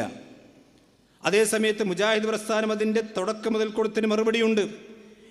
ഈ ഹദീസ് എടുത്തു വെച്ചുകൊണ്ട് എന്തിനാണ് തെളിവാക്കുന്നത്? അള്ളാഹു അല്ലാത്ത ആളുകൾ അമ്പിയാക്കന്മാരെയും ഔലിയാക്കന്മാരെ വിളിച്ച് പ്രാർത്ഥിക്കാനാണ് നിങ്ങൾ ഈ ദുർബലമായ ഹദീസ് കൊണ്ടുവരുന്നതെങ്കിൽ ഒരു തെളിവും നിങ്ങൾക്ക് ആ വിഷയത്തിലില്ല. മഹാനായ ഉമർ മൗലവി റഹ്മത്തുള്ളാഹി അലൈഹി അദ്ദേഹത്തിന് സൽസബിൽ കൊടുക്കുക 971 ലക്കം 3 അത് എഴുതിയത് പാരത്ത് അബ്ദുറഹ്മാൻ മദനിയാണ്. പക്ഷെ ആ എഴുതിയ ആൾക്ക് ഇത് ഇന്ന് അംഗീകരിക്കാൻ കഴിയുണ്ടോ എന്നുള്ള വേറെ കാര്യം. അതാണ് മുജാഹിദ് പ്രസ്ഥാനം പറഞ്ഞു ഞങ്ങൾ ആദ്യത്തെ തൗഹീദ് വ്യതിചരിച്ചു. പണ്ട് എഴുതി വെച്ചതും പണ്ട് പ്രസംഗിച്ചതും പണ്ട് പ്രസിദ്ധീകരിച്ചതുമൊന്നും ഇന്ന് പല ആളുകൾക്കും പറയാനും അതുപോലെ തന്നെ പ്രസിദ്ധീകരിക്കാനും പ്രചരിപ്പിക്കാനും കഴിയാതെ വന്നത് എന്തുകൊണ്ടാണ്? ഇസ്ലാമിൽ പ്രതിസന്ധി ഉണ്ടായതുകൊണ്ടല്ല, അവരുടെ പുതിയ തൗഹീദ് സ്വീകരിച്ചത് കൊണ്ട് പ്രതിസന്ധി ഉണ്ടായതാണ്. പിന്നെ മഹാനായ ഉമർ മൗലവി റഹ്മത്തുള്ളാഹി അലൈഹി ഈ ഹദീസ് വിശദീകരിച്ചപ്പോൾ എന്താ പറഞ്ഞത്? അപ്പോൾ ജനനിബിഡമായ ഒരു പ്രദേശത്ത് വെച്ച് മൊയ്തീൻ ശൈഖിനെ വിളിച്ചു തേടാൻ എന്തൊരു വെളിച്ചമാണ് ഈ ഹദീസിൽ ലഭിക്കുന്നത്. മൊയ്തീൻ ശൈഖിനെ വിളിച്ചു തേടാൻ യാ ഇബാദല്ലാഹ് ഒരിക്കലും തെളിവല്ല. ഇനി ജിന്നിനെ വിളിച്ചു തേടാനും തെളിവല്ല. സഹായിക്കാൻ ആരെയും കാണാതെ അത്യന്തികം വിഷമത്തിലകപ്പെടുന്ന സമയത്ത് യാ ഇബാദല്ലാഹ് എന്ന് വിളിച്ചാൽ അള്ളാഹുവിൻ്റെ മലക്കുകളും ജിന്നുകളും ആ ഗതിമുട്ടിയ മുഅ്മിനെ സഹായിക്കാൻ വന്നെത്തുമെന്ന് പ്രതീക്ഷിക്കാം. ഇതാണ് ഹദീസിലെ ഉപദേശം. ഈ ഹദീസിനെ അടിസ്ഥാനമാക്കി ആരെങ്കിലും മൊയ്തി ഷേഖേ എന്നെ രക്ഷിക്കണേ എന്ന് വിളിച്ചാൽ അവൻ സഹായിക്കാൻ ആരും എത്തുകയില്ലെന്ന് മാത്രമല്ല കാഫറായി പോകും. ഒരു സൃഷ്ടിയുടെയും പേരെടുത്ത് പറഞ്ഞ് ഇവിടെ തേടുവാനോട് ഇവിടെ ഉപദേശിച്ചിട്ടില്ല. അപ്പോൾ യാ ഇബാദുല്ലാഹ് എന്ന ഹദീസ് വെച്ചിട്ട് ജിന്നെ കാക്കണം എന്ന് പറഞ്ഞാൽ അത് ശിർക്കാണ്. ഇത് മുജാഹിദ് പ്രസ്ഥാനം അതിൻ്റെ ആദ്യകാലം മുതൽക്ക് പറഞ്ഞു. അതേ സമയത്ത് മൊയ്തി ഷേഖിനെ വിളിച്ചുകൊണ്ട് തേടാൻ അത് തെളിവല്ല. നേരെ മറിച്ച് ആ കെലിമത്ത് അവിടെ വെച്ചുകൊണ്ട് പറഞ്ഞാൽ അത് ശിർക്കാണെന്ന് പറയാൻ പറ്റില്ല. അത് പറയാൻ പറ്റുമോ? ഇന്നിപ്പോൾ നമ്മൾ യാത്ര പോകുമ്പോൾ ഈ ഇപ്പോൾ കെലിമത്ത് പറയാൻ പറ്റുമോ? പറയാൻ പറ്റൂല. പക്ഷെ അങ്ങനെ തെളിവ് സമസ്തക്കാർ കൊണ്ടുവന്നാൽ അതിന് മുജാഹിദ് പ്രസ്ഥാനം കൊടുത്തൊരു മറുപടി ഉണ്ടായിരുന്നു. അവിടെ നിൽക്കാനെന്ന് ചില ആൾക്ക് കഴിയുന്നില്ല. ഇത് 1970 മാത്രമേ 2001 ശബാബാണ് എൻ്റെ കയ്യിലുള്ളത്. 2001 ശബാബ്. മർക്കസ് ദാവക്കാർ ശരിക്കും ശ്രദ്ധിക്കണം. ഇത് വിസ്തം വിഭാഗം വന്നതിന് ശേഷം ഈ ദുർബലമായ ഹദീസ് എടുത്തിട്ട് ഇങ്ങനെ തൗഹീദ് ഉണ്ടാക്കിയതല്ല. ഞങ്ങൾക്ക് തൗഹീദ് അള്ളാഹുവിൻ്റെ ഖുർആനും സുന്നത്തും തന്നെ എമ്പാടും പഠിപ്പിച്ചിട്ടുണ്ട്. ഒരു ദുർബലമായ ഹദീസിൻ്റെയും അടിസ്ഥാനത്തിൽ തൗഹീദ് ഉണ്ടാക്കുന്ന ഗതികേട് ലോകത്തേതരം സലഫികൾക്കില്ല, വിസ്തം ഇസ്ലാമിക് ഓർഗനൈസേഷനില്ല. പക്ഷേ ഈ എഴുതിയതെല്ലാം ശിർക്കാണെന്ന് പറയുമ്പോൾ ഉമർ മൗലവി തൻ്റെ സൽസബിലൂടെ ശിർക്ക് പ്രചരിപ്പിച്ചു എന്ന് നിങ്ങൾ പറയാതെ പറയുകയാണ്. ഇത് അപകടമാണ്. ഈ തൗഹീദിന് വേണ്ടി ജീവൻ ത്യജിച്ച ഒരു തൻ്റെ പുരുഷായുസ് മുഴുവനും തൗഹീദി പ്രബോധനത്തിന് വേണ്ടി നാട് നീളെ തെണ്ടി നടന്ന് നോട്ടീസുകളുമായി കൊണ്ട് പിന്നെ കൃത്യമായിക്കൊണ്ട് ദഅവത്ത് നടത്തിയ കൂക്കുവിളികളും കല്ലേറുകളും സഹിച്ചുകൊണ്ട് ഈ തൗഹീദിന് വേണ്ടി ജീവാർപ്പണം നടത്തിയ മഹാൻ ഉമർ മൗലവി, അദ്ദേഹത്തിന് തൗഹീദ് തിരിഞ്ഞില്ല എന്ന് പറയാൻ മുജാഹിദുകൾ സമ്മതിക്കുകയില്ല. അതാണ് വിഷയം. 2001 ശബാബാണ്. 2001 ശബാബ്. അന്ന് മുജാഹിദ് പ്രസ്ഥാനം പടർന്നിട്ടില്ല. എന്താ ചോദ്യം? കലിമത്തുല്ലാഹും ഇബാദുല്ലാഹും ശിർക്കിന് തെളിവോ? എന്താണ് മുജാഹിദ് പ്രസ്ഥാനം ഒന്നിച്ചു നിന്ന കാലത്ത്? വിസ്തമൊക്കെ പോട്ടെ, വിസ്തം പിന്നുണ്ടായതല്ലേ. 2001 ശബാബിൽ എന്താണ് ചെറിയ മുണ്ടം കൊടുക്കുന്ന മറുപടി? ഞാൻ പറയുന്നു, ഈ മറുപടി ചെറിയ മുണ്ടത്തിന് 2001 ശബാബിലെ മറുപടി ഇന്ന് മുജാഹിദുകളിൽ നിന്ന് ആർക്കെങ്കിലും കൊടുക്കാൻ സാധിക്കുമെങ്കിൽ ആ സംഘടനയുടെ പേരാണ് വിസ്തം ഇസ്ലാമിക് ഓർഗനൈസേഷൻ എന്നുള്ളത്. ഈ രണ്ട് കാര്യങ്ങളും ഞങ്ങൾക്ക് യാതൊരു പേടിയില്ല പറയാൻ. പക്ഷേ ഇത് മർക്കസ് ദഅവക്കും പറയാൻ കഴിയില്ല, അതേപോലെ തന്നെ പിന്നെ സിഡിറ്റവർക്കും പറയാൻ കഴിയില്ല. കാരണം എന്താ? ഇത് മാറ്റി, തൗഹീദ് മാറ്റി. എൻ്റെ കയ്യിലുള്ളത് പ്രാർത്ഥന തൗഹീദ്, ചോദ്യങ്ങൾക്ക് മറുപടി, ചെറിയ മുണ്ടം. ആ ചെറിയ മുണ്ടത്തിൽ കൃത്യമായി കൊണ്ട് അദ്ദേഹം തൻ്റെ പുസ്തകത്തിൽ ഇത് ശബാബിൽ വന്ന ചോദ്യോത്തരം ക്രോഡീകരിച്ചതാണ്. എന്താണ്? ഇന്നിപ്പോൾ ചില ആളുകൾ പറയുന്നു ജിന്നിൻ്റെ കഴിവ് അബൗദികമാണ്. എന്താ ചെറിയ മുണ്ടം പറഞ്ഞത്? വളരെ കൃത്യമായി കൊണ്ട് കാണാം. ജിന്നുകൾക്ക് അല്ലാഹു നൽകുന്ന കഴിവ് മനുഷ്യ കഴിവിന് അതീതമെങ്കിലും അതിന് അബൗദികമെന്ന് വിശേഷിപ്പിക്കുന്നത് ഇസ്ലാമിക കാഴ്ചപ്പാടിൽ ശരിയല്ല. അബൗദികമായ കഴിവ് എന്ന് നാം പറയുമ്പോൾ ഉദ്ദേശിക്കുന്നത് അല്ലാഹു സൃഷ്ടികൾക്കാർക്കും നൽകിയിട്ടില്ലാത്ത കഴിവാണ്. ഞാൻ പറയുന്നു, ഇന്ന് ഈ വാചകം പറയാൻ കഴിയുന്നവർ മുജാഹിദുകൾക്ക് നമ്മൾ മാത്രമേ ഉള്ളൂ. കാരണം മർക്കസ് ദഅവത്ത് മാറ്റി എന്ന് മാത്രമല്ല, ഇതിൻ്റെ തൗഹീദിൽ ഗുരുതരമായി കൊണ്ട് അട്ടിമറി നടത്തി. നിങ്ങൾക്ക് സ്ക്രീനിൽ കാണാം. എന്താ ശബാബിൽ 2013 2012 ഈ ഞാൻ പറഞ്ഞല്ലോ 2001 വരേക്കുമുള്ള തൗഹീദ്, അത് യാ ഇബാദുള്ളയുടെ വിഷയത്തിൽ കൃത്യമായ മറുപടി മുജാഹിദ് പ്രസ്ഥാനം പറഞ്ഞിരുന്നു. പക്ഷെ അതിനുശേഷം പിളർപ്പുണ്ടായ സന്ദർഭത്തിൽ ഇതാ തൗഹീദിൽ ഇവർ കത്തിവെച്ചു. ഇതൊരാരോപണം അറിയല്ല. ചില ആളുകൾ പറയും ഞങ്ങളല്ല തൗഹീദിൽ പിന്നെ വെള്ളം ചേർത്തത് വിസ്തക്കാരാണ്. ഞങ്ങൾ ചോദിക്കുന്നു, വിസ്തം ഇസ്ലാമിക് ഓർഗനൈസേഷൻ മുജാഹിദ് പ്രസ്ഥാനത്തിൻ്റെ ആദ്യ കാലഘട്ടത്തിലെ തൗഹീദിൽ ഒരു സെക്കൻഡ് അല്ലെങ്കിൽ ഒരു ചെറിയ അംശമെങ്കിലും വെള്ളം ചേർത്ത് ഒരു ഉദാഹരണം നിങ്ങൾ കാണിക്കണം. വെറുതെ ബടായി പറഞ്ഞു പോയ കാര്യം, തെളിവ് കാണിക്കണം. എന്നാൽ മുജാഹിദ് പ്രസ്ഥാനം പുലർത്തിപ്പോന്ന തൗഹീദിൽ മർക്കസ് ദഅവ ഗുരുതരമായ അട്ടിമറി നടത്തി. ഞാൻ പറഞ്ഞല്ലോ അബൗദികമായ ശക്തി. എന്താ കുഞ്ഞീദ് മദനി റഹ്മത്തുള്ളാഹി എഴുതിയത്? കുഞ്ഞീദ് മദനി ഇത് വാചകം ഞാൻ ഒന്നുകൂടി വായിച്ച്, അബൗദികമായ മാർഗത്തിൽ ഗുണവും ദോഷവും വരുത്താനുള്ള കഴിവ് അള്ളാഹു രോഗരക്ഷിതാവായ അള്ളാഹുവിന് മാത്രമേ ഉള്ളൂ, അള്ളാഹ്ക്ക് മാത്രമേ ഉള്ളൂ. എന്നാൽ ശബാബിൽ എന്തായത്? ഇത് അബൗദിക ശക്തി അള്ളാഹു മാത്രമോ? കുഞ്ഞീദ് മദനി പറഞ്ഞു അള്ളാഹു മാത്രം. എന്നാൽ ശബാബുകാരൻ ചോദിക്കുന്നു അള്ളാഹു മാത്രമോ? മാറ്റിയിട്ടുണ്ടോ അല്ലേ? നിങ്ങൾ പറയും. കുഞ്ഞീദ് മദനി റഹിമല്ല പറയുന്നു അബൗദിക ശക്തി അള്ളാഹു മാത്രം. എന്നാൽ ശബാബുകാരൻ പറയുന്നു അബൗദിക ശക്തി അള്ളാഹു മാത്രമോ എന്ന് പറഞ്ഞാൽ നമ്മൾ പറയുന്നു അള്ളാഹു സുബ്ഹാനഹു വ തആലയാണ് അബൗദിക ശക്തി മാത്രമുള്ളത്. എല്ലാം കേൾക്കുന്നവൻ അള്ളാഹു മാത്രമാണ്, ആരാധനക്കർഹൻ അള്ളാഹു മാത്രമാണ്, എല്ലാം കാണുന്നവൻ അള്ളാഹു മാത്രമാണ്. അപ്പോൾ പുറത്ത് മർക്കസ് ദഅവക്കാർ ചോദിക്കണം എന്താണ് അബൗദിക ശക്തി അള്ളാഹു മാത്രമോ എന്ന് ചോദിച്ചാൽ എല്ലാം കേൾക്കുന്നവൻ അള്ളാഹു മാത്രമോ, എല്ലാം കാണുന്നവൻ അള്ളാഹു മാത്രമോ, എല്ലാത്തിനും സഹായിക്കാൻ കഴിവുള്ള അള്ളാഹു മാത്രമോ എന്ന് പറഞ്ഞാൽ അള്ളണ്ട്, അള്ളാഹിൻ്റെ പുറമെ വേറെ ആൾക്കാരുണ്ട്. ഇതല്ലേ മനസ്സിലാക്കുക? അള്ളാഹു മാത്രം പറഞ്ഞാൽ അള്ളാഹ് ഏതായാലും ഉണ്ടല്ലോ, ആ അള്ളാഹുവിൻ്റെ കൂടെ വേറെയും ആളുകളുണ്ട്, അഥവാ ജിന്നുകളുണ്ട്, മലക്കുകളുണ്ട്. പൊന്നു സഹോദരന്മാരെ ചിന്തിച്ചോ, ഇത് മുജാഹിദ് പ്രസ്ഥാനത്തിൻ്റെ തൗഹീദാണോ? ഇത് മുജാഹിദ് പ്രസ്ഥാനത്തിൻ്റെ തൗഹീദല്ല. ഇത് മുജാഹിദ് പ്രസ്ഥാനത്തിൽപ്പെട്ട ആളുകൾ പഠിപ്പിച്ച തൗഹീദല്ലെന്ന് മനസ്സിലാക്കാൻ എൻ്റെ സഹോദരന്മാർ ഒറ്റ കാര്യം മാത്രം ചോദിക്കുന്നു, ഒറ്റ കാര്യം മാത്രം. നിങ്ങളൊന്ന് പരിശോധിക്കും, അബോധിക ശക്തി അള്ളാഹു മാത്രമോ എന്ന് 2001 മുമ്പ് അല്ലെങ്കിൽ വേണ്ട 2000 ഏറ്റവും പിളർപ്പുണ്ടായ ആ കാലഘട്ടം 2002 മുമ്പ് മുജാഹിദ് പ്രസ്ഥാനത്തിൻ്റെ ഏതെങ്കിലും ഒരു പ്രസിദ്ധീകരണത്തിലോ ഏതെങ്കിലും ഒരു നേതാവിൻ്റെ പ്രസംഗത്തിലോ അബൗദിക ശക്തി അള്ളാഹു മാത്രമല്ല എന്നൊരു വാചകം കാണിക്കാൻ കഴിയോ? കഴിയൂല. അതാണ് പറഞ്ഞത് തൗഹീദിൽ അപകടം വരുത്തി, തൗഹീദിൽ മാറ്റം വരുത്തി. മാറ്റം എന്താ വരുത്തിയത്? ഇവർ അബൗദികമെന്ന് പറഞ്ഞാൽ എന്താക്കി? കണ്ണിൽ കാണാത്തത് എന്നർത്ഥമാക്കി മാറ്റി. കണ്ണിൽ കാണാത്തത് എന്നർത്ഥമാക്കി മാറ്റി. അപ്പോൾ കണ്ണിൽ കാണാത്തതെല്ലാം ശിർക്കായി. അപ്പോൾ കണ്ണിൽ കാണാത്തത് എന്ന അർത്ഥത്തിലല്ല അബൗദികമെന്ന് മുജാഹിദ് പ്രസ്ഥാനത്തിൽപ്പെട്ട പണ്ഡിതന്മാർ പറഞ്ഞത്. കാര്യകാരണബന്ധക്ക് അപ്പുറത്ത് അബൗദികമായ രൂപത്തിൽ സഹായിക്കാൻ ആ കാര്യമാണ്. മാത്രമല്ല നമുക്കറിയാം മതിലിനപ്പുറത്തുള്ള ഒരാൾ കാണുന്നില്ല. അയാൾ ചോദിച്ച ശിർക്കാകോ? ഇല്ലല്ലോ.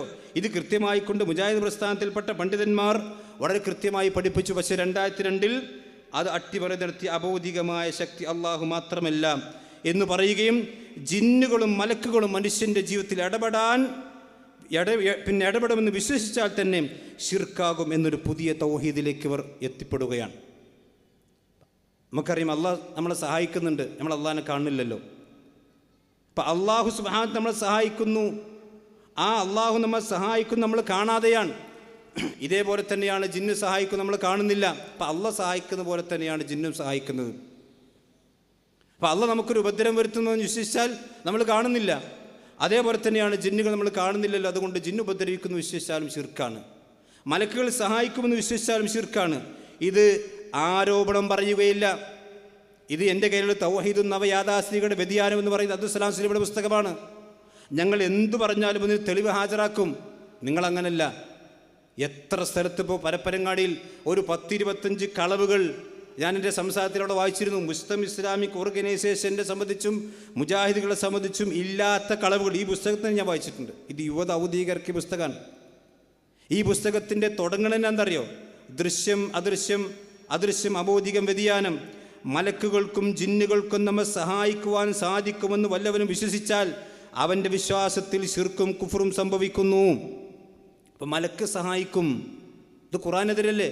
വൽ മലായികത്തു ബഅദ ദാലിക ലഹീർ. അപ്പോൾ അത് വിശ്വസിക്കാൻ പാടില്ല എന്നാ. മലക്കുകൾ നിങ്ങളെ സഹായിക്കുന്നുണ്ട്, മാത്രമല്ല യഹ്ഫളൂനഹു, നിങ്ങളെ സംരക്ഷിച്ചു കൊണ്ടിരിക്കുന്നുണ്ട്. ഇതല്ല പറഞ്ഞതല്ലേ? അപ്പം ആ വിശ്വാസം ശിർക്കായി മാറി. ഞാൻ ചോദിക്കുന്നു, ഈ പുസ്തകം ഇറങ്ങുന്നതിന് മുമ്പ് മുജാഹിദ് പ്രസ്ഥാനത്തിൽപ്പെട്ട ആളുകൾക്ക് ഇങ്ങനെ തൗഹീദ് പരിചയമുണ്ടോ?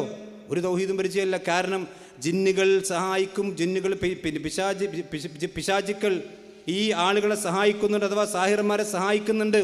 ഇത് വിശുദ്ധ ഖുർആൻ കൊണ്ടും അള്ളാഹുവിൻ്റെ പ്രവാചകൻ്റെ ഹദീസുകളെ കൊണ്ടും വളരെ സ്ഥിരപ്പെട്ട കാര്യമല്ലേ? മലക്കുകൾ മനുഷ്യന്മാരെ സഹായിച്ചു കൊണ്ടിരിക്കുന്നു, അത് സ്ഥിരപ്പെട്ട കാര്യമല്ലേ?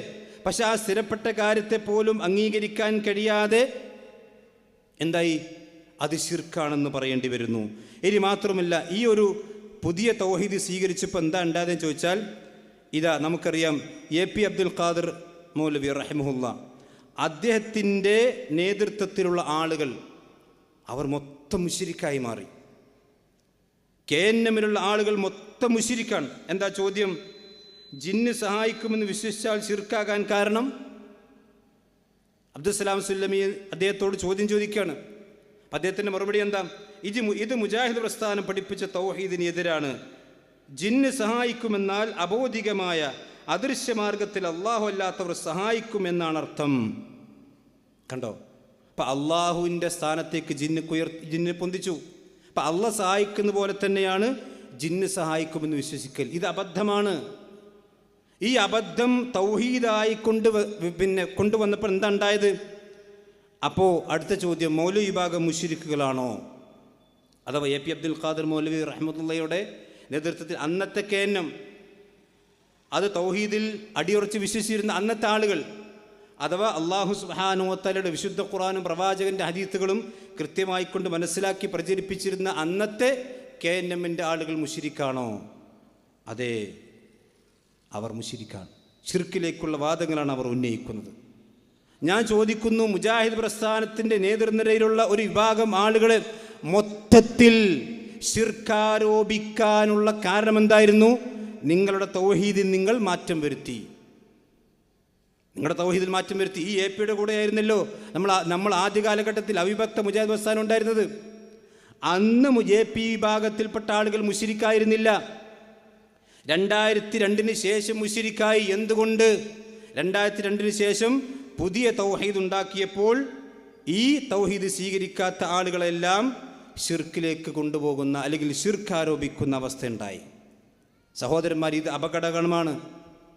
ഒരു മനുഷ്യൻ ജിന്ന് സഹായിക്കുമെന്ന് വിശ്വസിക്കാൻ പാടുണ്ടോ? വിശ്വസിക്കണം. അല്ലെങ്കിൽ മലക്കുകൾ സഹായിക്കുമെന്ന് വിശ്വസിക്കാൻ പാടുണ്ടോ? വിശ്വസിക്കണം. കാര്യം ഇത് വിശുദ്ധ ഖുർആൻ വിശദീകരിച്ചതാണ്. വഇന്ന ശയാത്തീന ലയൂഹൂന ഇലാ ഔലിയാഹിം ലിയുജാദിലുക്കും സൂറത്തുൽ അൻആം.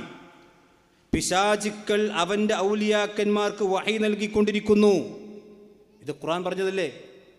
അതേപോലെ തന്നെ യഹ്ഫദൂനഹു മിൻ അംരില്ലാ, മലക്കുകൾ അള്ളാഹുവിൻ്റെ കൽപ്പന പ്രകാരം വിശ്വാസികളെ സംരക്ഷിച്ചു കൊണ്ടിരിക്കുന്നു.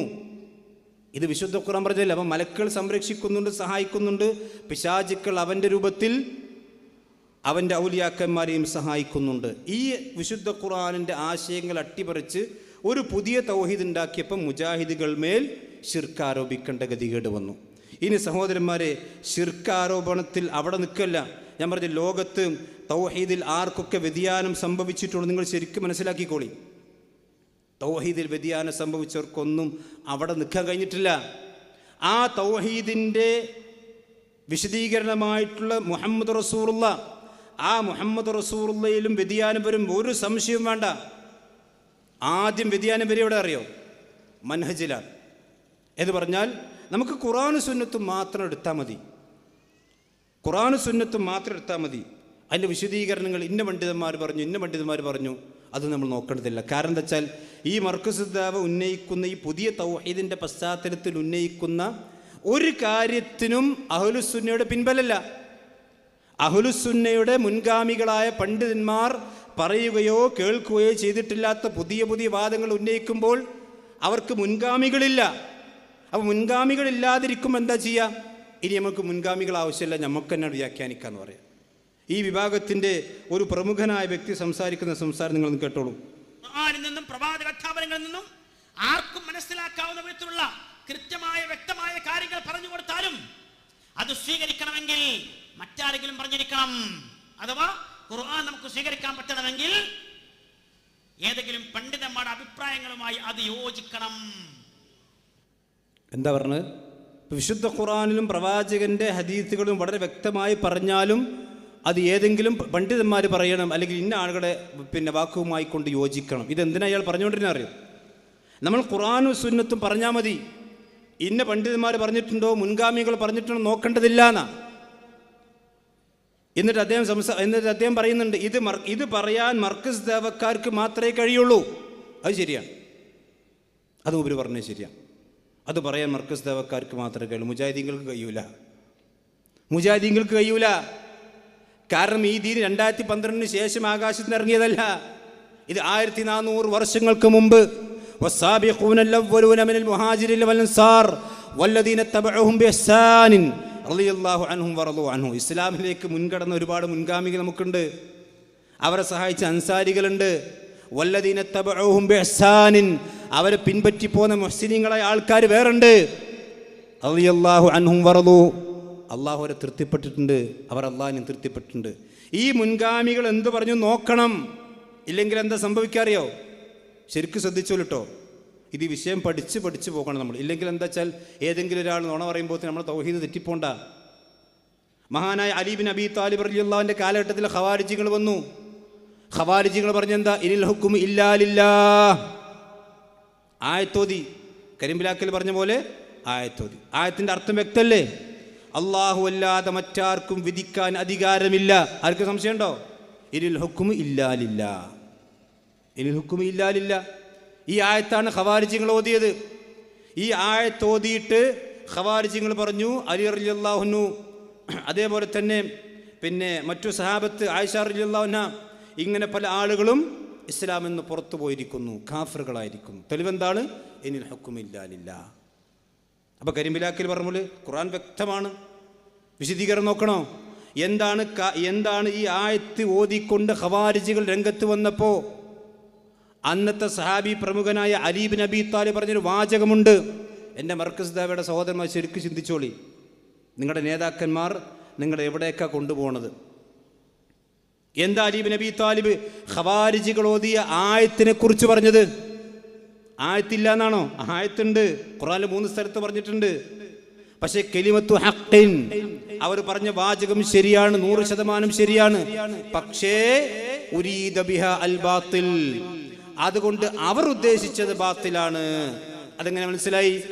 കാരണം ഈ ഓതിയ ആയത്തിൽ നിന്ന് സഹാബത്ത് മനസ്സിലാക്കിയിട്ടില്ല. ഈ ആയത്ത് ഓതുമ്പോൾ പ്രവാചകൻ സല്ലല്ലാഹു അലൈഹി വസല്ലം ഓതുമ്പോൾ ആ പ്രവാചകന്റെ കൂടെയുള്ള സഹാബത്ത് ഈ ആയത്തിൽ നിന്ന് ഖവാരിജികൾ മനസ്സിലാക്കിയ അർത്ഥം മനസ്സിലാക്കിയിട്ടില്ല. അപ്പൊ ആയത്തിനല്ല കുഴപ്പം, ആയത്ത് മനസ്സിലാക്കുന്നിടത്ത് സഹാബത്തിന്റെ ഫഹം എടുക്കണം, ഇല്ലെങ്കിൽ ഖവാരിജികൾക്ക് തെളിവുണ്ടാകും. ഇനി നമ്മുടെ നാട്ടിൽ ഉദാഹരണം പറഞ്ഞുതരാം. ഈ അപകടം ഇവർ പറഞ്ഞല്ലോ, ഇത് പിന്നെ മർക്കസ് ദഅവക്ക് മാത്രമേ പറയാൻ കഴിയുള്ളൂ. ശരിയാണ്, നിങ്ങളുടെ ആ വാദിയുടെ സമസ്തക്കാർക്ക് വളം വെച്ചു കൊടുക്കുകയാണ്. കാരണം സമസ്തക്കാർ കൊട്ടപ്പുറത്ത് ഓതി എന്താ? വസ്അൽ മൻ അർസൽനാ മിൻ ഖബ്ലിക മിർ റസൂലിനാ. അല്ലാഹു അല്ലാത്ത മരിച്ചുപോയ ആളുകളെ വിളിച്ച് പ്രാർത്ഥിക്കാൻ തെളിവുണ്ടോ? ഉണ്ട് മൗലവി, ഉണ്ട്. എന്താ തെളിവ്? വസ്അൽ, നിങ്ങൾ ചോദിച്ചു നോക്കൂ, മൻ അർസൽനാ മിൻ ഖബ്ലിക മിർ റസൂലിനാ, പ്രവാചകരെ താങ്കൾക്ക് മുമ്പ് നാം അയച്ച പ്രവാചകന്മാരോട് നിങ്ങൾ ചോദിച്ചു നോക്കൂ. എല്ലാവരും മരിച്ചില്ലേ?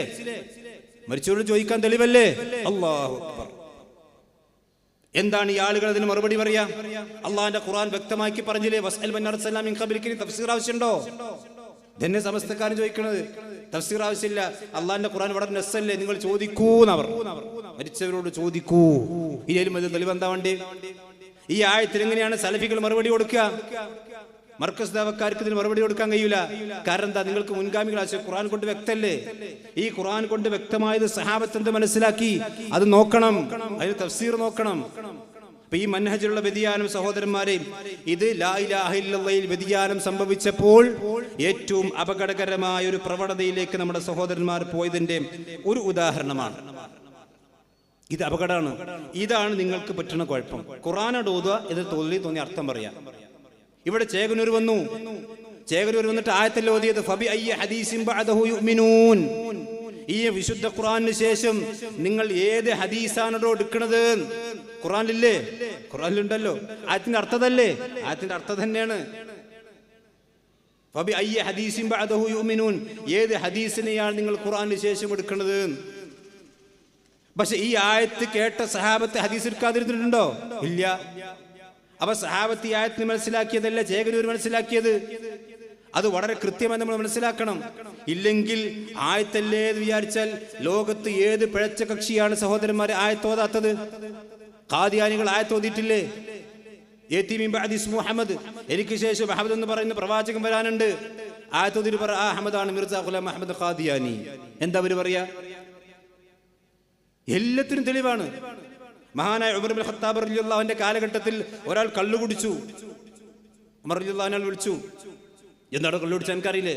ഫഹൽ അൻതും മുൻതഹൂൻ എന്നല്ല അല്ലാഹു പറഞ്ഞിട്ടുള്ളൂ. നിങ്ങൾ വിരമിക്കുന്നില്ലേ? ഞാൻ വിരമിച്ചിട്ടില്ല. കള്ളുടിക്കാൻ ആയത്താണ്. നിങ്ങൾ ആലോചിച്ചോ, ഈ വിരമിക്കുന്നില്ലെന്ന് ആയത്ത് കേട്ടിട്ട് സഹാബത്ത് ചിന്തിച്ചോ? അവർ വിരമിച്ചു. പക്ഷെ ഇയാൾ മനസ്സിലാക്കിയത് എന്താണ്? സമയമായിട്ടില്ല, ഇനി വേണമെങ്കിൽ കുറച്ച് കഴിഞ്ഞിട്ട് പിന്നെ വിരമിക്കാന്നാ. അപ്പൊ എല്ലാത്തിനും തെളിവുണ്ടാകും. ആ ഏറ്റവും വലിയ വ്യതിയാനം പിടിച്ച വാദത്തിലേക്കാണ് ഇന്ന് മർക്കസ് ദഅവ വിത്തിട്ട് കൊടുത്തിരിക്കുന്നത്. എന്നിട്ട് പറയാണ് ഇത് ഞങ്ങളുടെ മാത്രം മേന്മയാണ്. സഹോദരന്മാർ, ഇത് അപകടമാണ്. നിങ്ങളുടെ മേന്മയല്ല, ഈ വാദമാണ് നിങ്ങളുടെ അപകടത്തിലേക്ക് കൊണ്ടെത്തിച്ചിട്ടുള്ളത്. ഇനിയോ, ഞാൻ പറഞ്ഞല്ലോ, ഹദീസിന്റെ വിഷയത്തിൽ ലാ ഇലാഹ ഇല്ലല്ലാഹ് തെറ്റിക്കഴിഞ്ഞാൽ മുഹമ്മദ് റസൂലുള്ളാഹി തെറ്റും, ഒരു സംശയവും വേണ്ട. ലോകത്ത് ആദ്യം ലാ ഇലാഹ ഇല്ലല്ലാഹ് തെറ്റിയത് ഖവാരിജികൾക്കാണ്. അവർക്ക് തന്നെയാണ് ആദ്യമായി കൊണ്ട് മുഹമ്മദ് റസൂലുള്ളാഹി തെറ്റിയിട്ടുള്ളത്. മുസ്ലിം വിഭാഗത്തിൽ ശിയാക്കൾക്ക് ആദ്യം തെറ്റി, അവർക്ക് തന്നെ മുഹമ്മദ് റസൂലുള്ളാഹി തെറ്റി. നിങ്ങൾ ആലോചിച്ച് നോക്കൂ. നമുക്കറിയാം അള്ളാഹുവിന്റെ പ്രവാചകൻ സല്ലല്ലാഹു അലൈഹി വസല്ലമയുടെ ഹദീസുകൾ, ആ ഹദീസുകൾ ഇസ്ലാമിന്റെ പ്രമാണമാണ്, ഖുർആനെ പോലെ തന്നെ പ്രമാണമാണ്. വിശുദ്ധ ഖുർആൻ പറഞ്ഞു, ഇന്നാ നഹ്നു നസ്സൽനാ ദിക്റ വ ഇന്നാ ലഹു ലഹാഫിളൂൻ. ഈ ശരീഅത്തിന്റെ നാം ഇറക്കിയത് നാം തന്നെ സംരക്ഷിക്കും. അത് ഖുർആനും സുന്നത്തുണ്ട്. അത് നിങ്ങൾ മനസ്സിലാക്കണമെങ്കിൽ ഈ അബ്ദുസ്സലാം സുല്ലമി പണ്ട് അദ്ദേഹം മുജാഹിദിന്റെ ആദർശം സ്വീകരിച്ചിരുന്ന കാലഘട്ടത്തിൽ കേന്ദ്രം പ്രസിദ്ധീകരിച്ച ഒരു പുസ്തകമുണ്ട്, ഹദീസ് രണ്ടാം പ്രമാണമോ എന്ന് പറയുന്ന പുസ്തകം. ആ പുസ്തകത്തിൽ ഈ ആയത്ത് വിശദീകരിക്കുമ്പോൾ അദ്ദേഹം തന്നെ പറയുന്നുണ്ട്, ഈ ആയത്തിന്റെ വിശദീകരണത്തിൽ ഖുർആനും പെടും സുന്നത്തും പെടും. ഞാൻ അബ്ദുസ്സലാം സുല്ലമിനെ കോട്ട് ചെയ്യാൻ കാരണം എന്താ അറിയോ? ഈ പുതിയ തൗഹീദ് സ്വീകരിച്ചപ്പോൾ ഇത് വ്യതിയാനം വന്നു. അത് പറയാനാണ്. അബ്ദുസ്സലാം സുല്ലമിയുടെ പുസ്തകമാണ് പിന്നെ ഹദീസ് രണ്ടാം പ്രമാണം എന്ന് കേന്ദ്രം പ്രസിദ്ധീകരിച്ച പുസ്തകമാണ്. ആ പുസ്തകത്തിൽ വിശുദ്ധ ഖുർആനെ പോലെ തന്നെ ഹദീസുകൾ അല്ലാഹു സംരക്ഷിക്കുമെന്ന് പറഞ്ഞിട്ടുണ്ട്. പക്ഷേ ഇപ്പോൾ പുതിയ തൗഹീദ് സ്വീകരിച്ചപ്പോൾ ഹദീസുകളോട് ചില പുച്ഛം. എൻ്റെ ശബാബാണ്. ഇതേ ശബാബിൽ അബ്ദുസ്സലാം സുല്ലമി ലേഖനത്തിൽ കാണാം, ഖുർആൻ ഞാനാണ് ഇറക്കിയത്, ഞാൻ തന്നെ അതിനെ സംരക്ഷിക്കുമെന്ന് ഖുർആനെ സംബന്ധിച്ച് അല്ലാഹു നമുക്ക് ഉറപ്പ് നൽകുന്നു. ഹദീസ് ഇപ്രകാരം ഒരു ഉറപ്പ് അല്ലാഹു നൽകുന്നില്ല. ഹദീസ് ഈ ആയത്തിന്റെ പരിധിയിൽ വരുമെന്ന് ഒരു പണ്ഡിതനും പറഞ്ഞിട്ടില്ല. പക്ഷെ സലാം സുല്ലമി തന്നെ പറഞ്ഞിരുന്നു. ഒരു പണ്ഡിതൻ സലാം സുല്ലമിയാണ്. ആ അബ്ദുസ്സലാം സുല്ലമി പുതിയ തൗഹീദ് സ്വീകരിക്കുന്നതിന് മുമ്പ് ഇതേ വിഷയം ഇതേ ആയത്ത് ഉദ്ധരിച്ചുകൊണ്ട് തന്നെ കേന്ദ്രം പ്രസിദ്ധീകരിച്ച പുസ്തകത്തിൽ പറഞ്ഞിട്ടുണ്ട്. ഇപ്പൊ നിങ്ങൾക്ക് മനസ്സിലായോ? പുതിയ തൗഹീദ് സ്വീകരിച്ചാൽ അവിടെ നിൽക്കൂല. ആ തൗഹീദ് മെല്ലെ മെല്ലെ മെല്ലെ മെല്ലെ പോയി ഹദീസുമൊക്കെ എടുക്കും. ഹദീസുമൊക്കെ എടുക്കുന്നു മാത്രമല്ല, ഹദീസ് അള്ളാഹു സംരക്ഷിക്കുകയില്ല എന്നാ പറഞ്ഞത്. ഇനി മാത്രമല്ല സഹോദരന്മാരെ, നമുക്കറിയാം ഒന്നാമത്തെ പ്രമാണിത വിശുദ്ധ ഖുർആനല്ലേ? അള്ളാഹുവിന്റെ പ്രവാചകൻ സല്ലല്ലാഹു അലൈഹി വസല്ലം പഠിപ്പിച്ച അള്ളാഹുവിന്റെ വിശുദ്ധ ഖുർആൻ. ആ വിശുദ്ധ ഖുർആനിന് ശേഷം പ്രവാചകന്റെ ഹദീസുകൾ. പക്ഷേ ഇപ്പോ പുതിയ എൻ്റെ കയ്യിലുള്ളത് ഈ കഴിഞ്ഞ പിന്നെ കരിപ്പൂരിൽ അവർ ഇറക്കിയ വെളിച്ചം എന്ന് പറയുന്ന, ഇതിൽ വെളിച്ചമുണ്ടോ എന്നുള്ള വേറെ പേര് വിളിച്ചാണ്. ഇതിൽ അവരുടെ സംസ്ഥാന പ്രസിഡന്റുമായിക്കൊണ്ട് അഭിമുഖമുണ്ട്, അഥവാ ഇ കെ അഹമ്മദ് കുട്ടി സാഹിബുമായിക്കൊണ്ടുള്ള ഒരു അഭിമുഖം. അതിൽ മർക്കസ് ദഅവ ഇത് ഞങ്ങൾ പറയും, ഇതൊന്നും ഞങ്ങൾ തെളിവ് സഹിതം കാണിച്ചു തരും. ഈ കിതാബൊക്കെ കൊണ്ടെടുക്കാൻ കുറച്ച് ഇറങ്ങുന്നുണ്ട്, എന്നാലേക്കോട്ടെ ആൾക്കാർക്ക് തെളിവാണ് കാണിച്ചു തരുന്നത്, വെറുതെ പടായി അറിയില്ല. ഇതിൽ അദ്ദേഹം പറയാണ്, ഇത് ശരിക്കും മുജാഹിദ് എടത്തനാട്ടുകരയിലെ മുജാഹിദുകൾ ചിന്തിച്ചോളി. ഞാൻ ഈ വായിക്കുന്ന വരി നിങ്ങൾ ഏതെങ്കിലും ഒരു സെയ്ദ് മൗലവിയുടെയും അതുപോലെ തന്നെ എടത്തനാട്ടുകര ഒരുപാട് മുജാഹിദ് പാരമ്പര്യം ഉണ്ടല്ലോ, ആ മുജാഹിദുകളിൽ നിന്ന് ഏതെങ്കിലും ഒരു മനുഷ്യന്റെ പ്രസംഗത്തിലോ സംസാരത്തിലോ ലേഖനത്തിലോ ഇനി ഞാൻ വായിക്കാൻ പോണ വരി കേട്ടിട്ടുണ്ടോ നിങ്ങൾ ചിന്തിച്ചോളി. എന്നിട്ട് മനസ്സിലാക്കിക്കോളി, ഇവിടെ ഒരു ജിന്നിനോട് ആരും പ്രാർത്ഥിക്കാൻ പോണില്ല, അതുപോലെ തന്നെ ഒരു മലക്കിനോട് പ്രാർത്ഥിക്കാൻ പോണില്ല, ഇവിടെ ഒരു മനുഷ്യനോട് തന്നെ കഴിയുന്ന സഹായം ചോദിക്കാൻ പാടില്ല. നമ്മൾ പറഞ്ഞു അള്ളാഹിനോട് മാത്രം ഇയ്യാക നഅ്ബുദു വ ഇയ്യാക നസ്തഈൻ. അതൊന്നുമില്ല ഇവിടെ വിഷയം. പിന്നെ ഇതൊക്കെ മറക്കാനാണ് കുറെ ആൾക്കാർ അത് നിങ്ങൾ കേസ് കൊടുത്തില്ലേ, അത് മുജാഹിദ് സെന്റർ ആക്രമിക്കാൻ വന്നില്ലേ, അതൊക്കെ കഴിഞ്ഞിട്ടല്ലേ നിങ്ങൾ അതൊക്കെ സുലഹാക്കിയിട്ടില്ല, ഐക്യപ്പെരുന്നാളിന് കടപ്പുറത്ത് ഒരുമിച്ച് കൂടിയേ, അതൊക്കെ മറന്നോ? എല്ലാ കേസും സുലഹാക്കി എല്ലാ കേസും പിൻവലിച്ച് അതിനുശേഷമല്ലേ ഐക്യപ്പെരുന്നാൾ എന്ന് പറഞ്ഞിട്ട് പെരുന്നാള് കടപ്പുറത്ത് കഴിച്ചത്. അതിന് ആയുസ് ഉണ്ടായില്ല. നേരത്തെ അസറൊക്കെ പറഞ്ഞ പോലെ ആദർശമില്ലാത്ത പെരുന്നാളിലും വല്ലാതെ ആയുസ് ഉണ്ടാവില്ല. ഇനി കേട്ടോളൂ, ഞാൻ ഈ വായിക്കുന്ന വരി എടത്തനാട്ടുകരയിലെ ഏതെങ്കിലും ഒരു മുജാഹിദ് പ്രസ്ഥാനത്തിലെ ആളുകൾ ഈ ലേഖനത്തിന് മുമ്പ് നിങ്ങൾ എവിടെയെങ്കിലും കേട്ടിട്ടുണ്ടോ? നിങ്ങൾ ശരിക്കും തിരിഞ്ഞിട്ടു. അദ്ദേഹം പറയാം, ആര്? KNM മർക്കസ് ദഅവന്റെ പ്രസിഡന്റാ പറഞ്ഞത്. ഇസ്ലാമിന്റെ രീതി വഹയും അഖലും അഥവാ അഖലും നഖലും സംയോജിപ്പിച്ചു കൊണ്ടുള്ളതാണ്. എൻ്റെ അഭിപ്രായത്തിൽ ഇസ്ലാമിന്റെ മുഖ്യ പ്രമാണങ്ങൾ ഖുർആനും അഖലുമാകുന്നു എന്ന് പറയാം. എൻ്റെ അഭിപ്രായത്തിൽ വിശുദ്ധ ഖുർആനും ബുദ്ധിയുമാണ് ഇസ്ലാമിന്റെ മുഖ്യ പ്രമാണങ്ങൾ. ഞാൻ ചോദിക്കുന്നു, ഈ ഗ്രന്ഥം ഉയർത്തിപ്പിടിച്ചുകൊണ്ട് തന്നെ മുജാഹിദ് പ്രസ്ഥാനത്തിലെ ഏതെങ്കിലും ഒരു കുട്ടി ഇക്കാലം വരേക്കും കേട്ടിട്ടുണ്ടോ ഇങ്ങനൊരു പ്രമാണം? കേട്ടിട്ടുണ്ടോ? മുഖ്യ പ്രമാണം ഖുർആനും അതുപോലെ തന്നെ ബുദ്ധിയും. അപ്പോൾ ഹദീസോ എന്ന ചോദ്യം സ്വാഭാവികമായി കണ്ടുവരും. അത് രണ്ടാം പ്രമാണമാണ്. ഒന്നാം പ്രമാണം ഏതാണ്? ഖുർആനും ബുദ്ധിയും. ഈ ഇരിക്കുന്ന കാരണന്മാർ, തലനരിച്ച് കാരന്മാർ ഇവിടെ ഇരിക്കുന്നുണ്ടല്ലോ. ഇങ്ങനെ വാചകം നിങ്ങൾ മുജാഹിദ് പ്രസ്ഥാനത്തിന്റെ അൽമനാറിലോ ശബാബിലോ കേട്ടിട്ടുണ്ടോ? ഇല്ല സഹോദരന്മാരെ, കേൾക്കൂല. കാരണം പുതിയ തൗഹീദ് സ്വീകരിച്ചപ്പോൾ ഇതൊക്കെ മാറ്റേണ്ടി വന്നു. എല്ലാം മാറ്റും. ഇത് പല സ്ഥലത്ത് നമ്മൾ ഉദ്ധരിച്ചു, ഒരു മറുപടി ഉണ്ടായിട്ടില്ല. തെറ്റാണെങ്കിൽ തെറ്റാന്ന് പറയണം. ഇതൊക്കെ തെറ്റാന്ന് പറഞ്ഞാൽ അവിടെ അടിയാധാരം തന്നെ ശരിക്ക് സഹോദരന്മാരെ പൊളിയുന്ന അവസ്ഥയുള്ളത്. ഇത് പ്രമാണത്തിൽ അട്ടിമറി നടത്തുകയാണ്. ഏതൊരു വിസ്തക്കാരെ സംബന്ധിച്ച് ഒരു ഖുർആനും സുന്നത്തും ഒരുപോലെയാണെന്ന് പറഞ്ഞു, പ്രമാണത്തിൽ അട്ടിമറി നടത്തി. എവിടെ ഖുർആനും സുന്നത്തും ഒരുപോലെ പറഞ്ഞു? ഖുർആനും സുന്നത്തും പ്രമാണമായി സ്വീകരിക്കുന്ന വിശ്വത്ത് ഒരുപോലെയാണ്. അത് വിസ്തത്തിന്റെ വാദമല്ല, ഹദീസ് പഠിക്ക്. നബി സല്ലല്ലാഹു അലൈഹി വസല്ലം പറഞ്ഞിട്ടുണ്ട്. എന്താ റസൂലുള്ളാഹി സ്വല്ലല്ലാഹു അലൈഹി വസല്ലം പറഞ്ഞത്? ശരിക്കും ചിന്തിച്ചോളി. ഇന്നമാ ഹറമ റസൂലുള്ളാഹ് മിസ്ല മാ ഹറമല്ലാഹ്. ഇത് വിസ്തക്കാരുണ്ടാക്കിയ ഹദീസല്ല സഹോദരന്മാരെ. ഇന്നമാ ഹറമ റസൂലുള്ളാഹ്, അല്ലാഹുവിന്റെ പ്രവാചകൻ സല്ലല്ലാഹു അലൈഹി വസല്ലം ഒരു കാര്യം ഹറാമാക്കിയാൽ അത് മിസ്ല മാ ഹറമല്ലാഹ്, അല്ലാഹു ഹറാമാക്കിയത് പോലെ തന്നെയാണ്, ഒരു വ്യത്യാസമില്ല. അത്രയും വിസ്തം പറഞ്ഞിട്ടുള്ളൂ. അലാ ഇന്നി ഊതീതുൽ ഖുർആന വമിസ്ലഹു മഅഹു, എനിക്ക് ഖുർആൻ നൽകപ്പെട്ടിട്ടുണ്ട്, ആ ഖുർആനിന്റെ കൂടെ തന്നെ ഒരു ഹദീസുകൾ നൽകപ്പെട്ടു, അതിൻ്റെ കൂടെ തന്നെ. അഥവാ ഖുർആൻ പറഞ്ഞ കാര്യം എങ്ങനെയാണ് സ്വീകരിക്കുക, അതേപോലെ തന്നെയാണ് ഹദീസ് സ്വീകരിക്കുക. അതിൻ്റെ അർത്ഥം ഖുർആൻ സുന്നത്ത് ഹദീസ് ഒരുപോലെ എന്നല്ല. ഖുർആൻ മുഅ്ജിസാണ്, ഖുർആൻ അള്ളാഹിൻ്റെ കലാമാണ്, ഖുർആൻ നിസ്കാരത്തിൽ ഓത് നിർബന്ധമാണ്, ഖുർആൻ ഓതി ആറഫിന് കൂലിയുണ്ട്. ഇതൊന്നും ഹദീസിനില്ല. പക്ഷെ പ്രമാണമായി സ്വീകരിക്കുമ്പോൾ ഒരു വ്യത്യാസമില്ല. അതുപോലെ തന്നെ സഹോദരന്മാരെയും ഇപ്പോൾ പോയി നമ്മുടെ സഹോദരന്മാർ എവിടെ എത്തിച്ചു വെച്ചാൽ തങ്ങൾക്ക് പറ്റാത്ത പലതും ബുദ്ധിക്ക് എതിരായിക്കൊണ്ട് തള്ളുന്ന പ്രവണത, അത് മുജാഹിദ് പ്രസ്ഥാനത്തിന്റെ ലിസ്റ്റിൽ ഇപ്പോൾ അവർ വരവെക്കണം എന്ന് പറഞ്ഞാൽ ഇപ്പൊ പറയാണ്, ഒരാൾ വിസ്ത ആകണമെങ്കിൽ എന്ത് വേണം? ഓന് ബുദ്ധി ഉപയോഗിക്കാൻ പാടില്ല. ആരതൊക്കെ പറഞ്ഞു? അങ്ങോട്ട് തട്ടി ഇവിടെ തന്നെ. വിസ്ത ആണെങ്കിൽ ബുദ്ധി ഉപയോഗിക്കാൻ പാടില്ല. സഹോദരന്മാരെ, ബുദ്ധി ഉപയോഗിക്കണം. ബുദ്ധി ഉള്ളവനല്ലേ ദീനുള്ളൂ. ബുദ്ധി ഇല്ലാത്തവന് ദീനുണ്ടോ? നിങ്ങൾ ചിന്തിച്ചു നോക്കി. ഒരാൾ പറയും നിങ്ങൾ ബുദ്ധി ഉപയോഗിക്കരുതെന്ന് പറഞ്ഞാൽ ഓൻ പിന്നെ മുസ്ലിം ആകാൻ പറ്റുമോ? ഉലായിക്കല്ല അനാം എന്നല്ല പറഞ്ഞ നാക്കാലികളെ പോലെ എന്നല്ലേ? വെറുതെ ആരോപണം പറയാം. എന്താ തെളിവ്? തെളിവൊന്നുമില്ല. അല്ലാഹു സുബ്ഹാനഹു വ തആല നസ്രാനികളെ കുറിച്ച് പറഞ്ഞില്ല, ദാലിക ഖൗലുഹും ബിഅഫ്വാഹിഹിം, ഓരോ വായ കൊണ്ട് ഇങ്ങനെ പറയന്നെ അള്ളാഹ്ക്ക് കുട്ടിയുണ്ട്. എന്താ തെളിവ്? ഓരോ വായന്നെ തെളിവ്, വേറെ ഒന്നുമില്ല. ഇതുപോലെ വിസ്തം പറയാണ് ബുദ്ധി ഉപയോഗിക്കാൻ പാടില്ല. എന്താ തെളിവ്? ഒരു പറഞ്ഞ തന്നെ തെളിവ്. വിസ്തം പറഞ്ഞിട്ടുണ്ടോ? ഞങ്ങൾ ആരും പറഞ്ഞില്ല. ബുദ്ധി ഉപയോഗിക്കണം, പക്ഷേ ബുദ്ധി ഉപയോഗിക്കേണ്ടടുത്ത് ഉപയോഗിക്കാൻ പറ്റുള്ളൂ. ബുദ്ധി ഉപയോഗിക്കേണ്ടടുത്ത് ഉപയോഗിക്കാൻ പറ്റുള്ളൂ. ഈ ഇസ്ലാമിക ലോകത്ത് ഇത്രയും പിഴച്ച കക്ഷികൾ ഉണ്ടാകാനുള്ള ഒന്നാമത്തെയും അടിസ്ഥാനപരമായ കാരണം എന്താ അറിയോ? എങ്ങനെ? അവർ ബുദ്ധി ഉപയോഗിക്കാത്തോണ്ടല്ല. ബുദ്ധി ഉപയോഗിക്കാത്ത ഒരു പിഴച്ച കക്ഷി ഉണ്ടാവില്ല ലോകത്ത്. ബുദ്ധി ഉപയോഗിക്കാത്തോണ്ട് കക്ഷി ഉണ്ടാക്കുക. ലോകത്ത് ആളുകൾ പഴച്ചു പോയത് എങ്ങനെ? ബുദ്ധി ഉപയോഗിക്കാഞ്ഞിട്ടില്ല.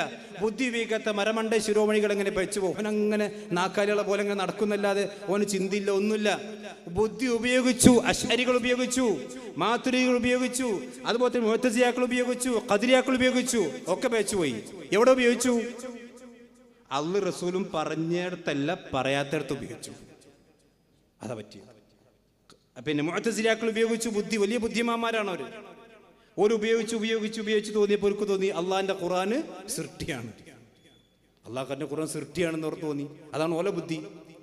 അതുകൊണ്ട് സഹോദരന്മാരെ, ബുദ്ധി ഉപയോഗിക്കണം. പക്ഷേ ഒരു സ്വഹീഹായ ഹദീസ്, അത് ബുഖാരിയിലും മുസ്ലിമിലുമുണ്ട്. ലോകത്ത് തർക്കമില്ലാത്ത കാര്യമാണ്. ആ ഹദീസ് സ്വഹീഹാണെന്ന കാര്യത്തിൽ പണ്ഡിതന്മാർക്ക് തർക്കമില്ലെങ്കിൽ പിന്നെ എന്റെ ബുദ്ധി എന്ന് പറഞ്ഞാൽ വരാൻ പാടില്ല. അതാ നമ്മൾ എതിർത്തത്. അത് നമ്മൾ മാത്രമല്ല, അമാനി മൗലവി റഹ്മത്തുള്ളാഹി അലൈഹിയുടെ ഇസ്ലാമിക ജീവിതം, നബി കരീം ഇസ്ലാമിക ശരീഅത്തിന്റെ സ്ഥാനവും വളരെ കൃത്യമായി പഠിപ്പിച്ചിട്ടുണ്ട്. അതിന് 33-ാമത്തെ പേജിൽ കാണാം, ബുദ്ധിയുടെ അഥവാ യുക്തിയുടെ വെളിച്ചത്തിൽ ഹദീസുകളെ പരിശോധിക്കുക എന്ന തത്വം ഇന്നത്തെ ഉൽപ്പതിഷ്ണുക്കൾ അവകാശപ്പെടുന്ന ഒരിക്കലും സ്വീകാര്യമായി തോന്നിയേക്കാം. പക്ഷേ സൂക്ഷ്മമായി ആലോചിച്ചാൽ അത് ശരീഅത്ത് വിജ്ഞാനങ്ങൾക്ക് ശരിക്കും ഫലപ്രദമല്ലെന്നും ഹദീസ് സ്വീകരിക്കുന്നതിൽ അരാജകത്വം സൃഷ്ടിക്കലായിരിക്കും അതിന്റെ അനിവാര്യമായ ഫലമെന്നും കാണാവുന്നതാണ്. ഇത്രയും വിശദം പറഞ്ഞിട്ടുള്ളൂ. ഒരു ഹദീസ് സ്ഥിരപ്പെട്ട് കഴിഞ്ഞാൽ ഇദാ സബതൻ അന്നസു ബതലൽ അഖ്ലു, ഇത് അഹ്ലുസ് സുന്ന പറഞ്ഞിട്ടുള്ളതാണ്. ഖുർആനിൽ ഒരു കാര്യം വന്നു, പിന്നെ ബുദ്ധി ഉണ്ടോ? ഒരു ഉദാഹരണം ഞാൻ പറഞ്ഞുതരാം, ശരിക്കും മനസ്സിലാക്കിക്കോളി. അള്ളാഹിന്റെ ഖുർആൻ പറയാണ്, നരകത്തിൽ മരമുണ്ട്, ഷജറത്തു സഖൂം, മരം. അപ്പം ഈ ആയത്തിറങ്ങിയപ്പോൾ മക്കത്തെ മുശ്രിക്കീങ്ങളെ കുറെ ബുദ്ധിമാന്മാർ വന്നിട്ട് എന്താ ഈ മുഹമ്മദ് പറയണത്, തീയിന്റെ ഉള്ളിൽ മരമോ? ബുദ്ധിക്കെതിരെ തള്ളി. അള്ളാഹ് ആയത്തിറക്കി, നിങ്ങളെ ബുദ്ധിയോടെ വെച്ചാളി. അള്ളാഹിന്റെ ഖുർആനിലുള്ളതാണ്. ഇനി ഞാൻ ചോദിക്കണം, ചില ആളുകൾ പറയുന്നുണ്ടല്ലോ ഒക്കെ പരീക്ഷിക്കണം, ചില അവർക്ക് വരുന്നുണ്ട്, ഒക്കെ പരീക്ഷിച്ച് ഖുർആനിൽ പറഞ്ഞ തേനാണ്, ഒക്കെ പരീക്ഷിച്ച് നമുക്ക് ആളുകൾക്ക് മനസ്സിലാക്കുകയുള്ളൂ. ഞാൻ ചോദിക്കുന്നു, അള്ളാഹുവിന്റെ ഖുർആനിൽ പറഞ്ഞതാണ് തീയിൽ എന്ത് ചെയ്യും? തീയിന്റെ ഇടയിൽ മരം മുളക്കും. അള്ളാഹിന്റെ ഖുർആനിൽ ഷജറത്തു സഖൂം. അപ്പൊ ഒരു യുക്തിവാദി ചോദിക്കാണ് ഈ ആളുകളോട്, കാരണം എല്ലാം ബുദ്ധിന്റെ അടിസ്ഥാനത്തിൽ, പരീക്ഷണത്തിന്റെ അടിസ്ഥാനത്തിൽ തെളിയിക്കണം എന്നാണ്. എങ്ങനെയാണ് ഇപ്പൊ നിങ്ങൾ തീയിന്റെ ഈ ആയത്തിൽ വിശ്വസിക്കണമെങ്കിൽ, ഈ ആയത്തിൽ പറഞ്ഞ കാര്യങ്ങൾ അംഗീകരിക്കണമെങ്കിൽ നിങ്ങൾ ദുനിയാവിൽ തീയിന്റെ ഉള്ളിൽ മരം മുളപ്പിച്ച് കാണിച്ചു തരണം. കയ്യോ? ഇജ്ജ് വിശ്വസിക്കണ്ടെന്ന് എന്നോട് പറഞ്ഞാൽ പോരെ? ആർക്ക് വേണമെങ്കിൽ വിശ്വസിച്ചാൽ മതി. അള്ളാഹിന്റെ ഖുർആൻ പറഞ്ഞ കാര്യം ഇത്രയും മുജാഹിദുകൾ പറഞ്ഞിട്ടുള്ളൂ. ഇനി അമാനിമലി കൃത്യമായി പറഞ്ഞ് ശരിക്കും ശ്രദ്ധിച്ചോളൂ കേട്ടോ. വിശുദ്ധ വിദ്യുപയോഗിക്കണതല്ല പറഞ്ഞത്.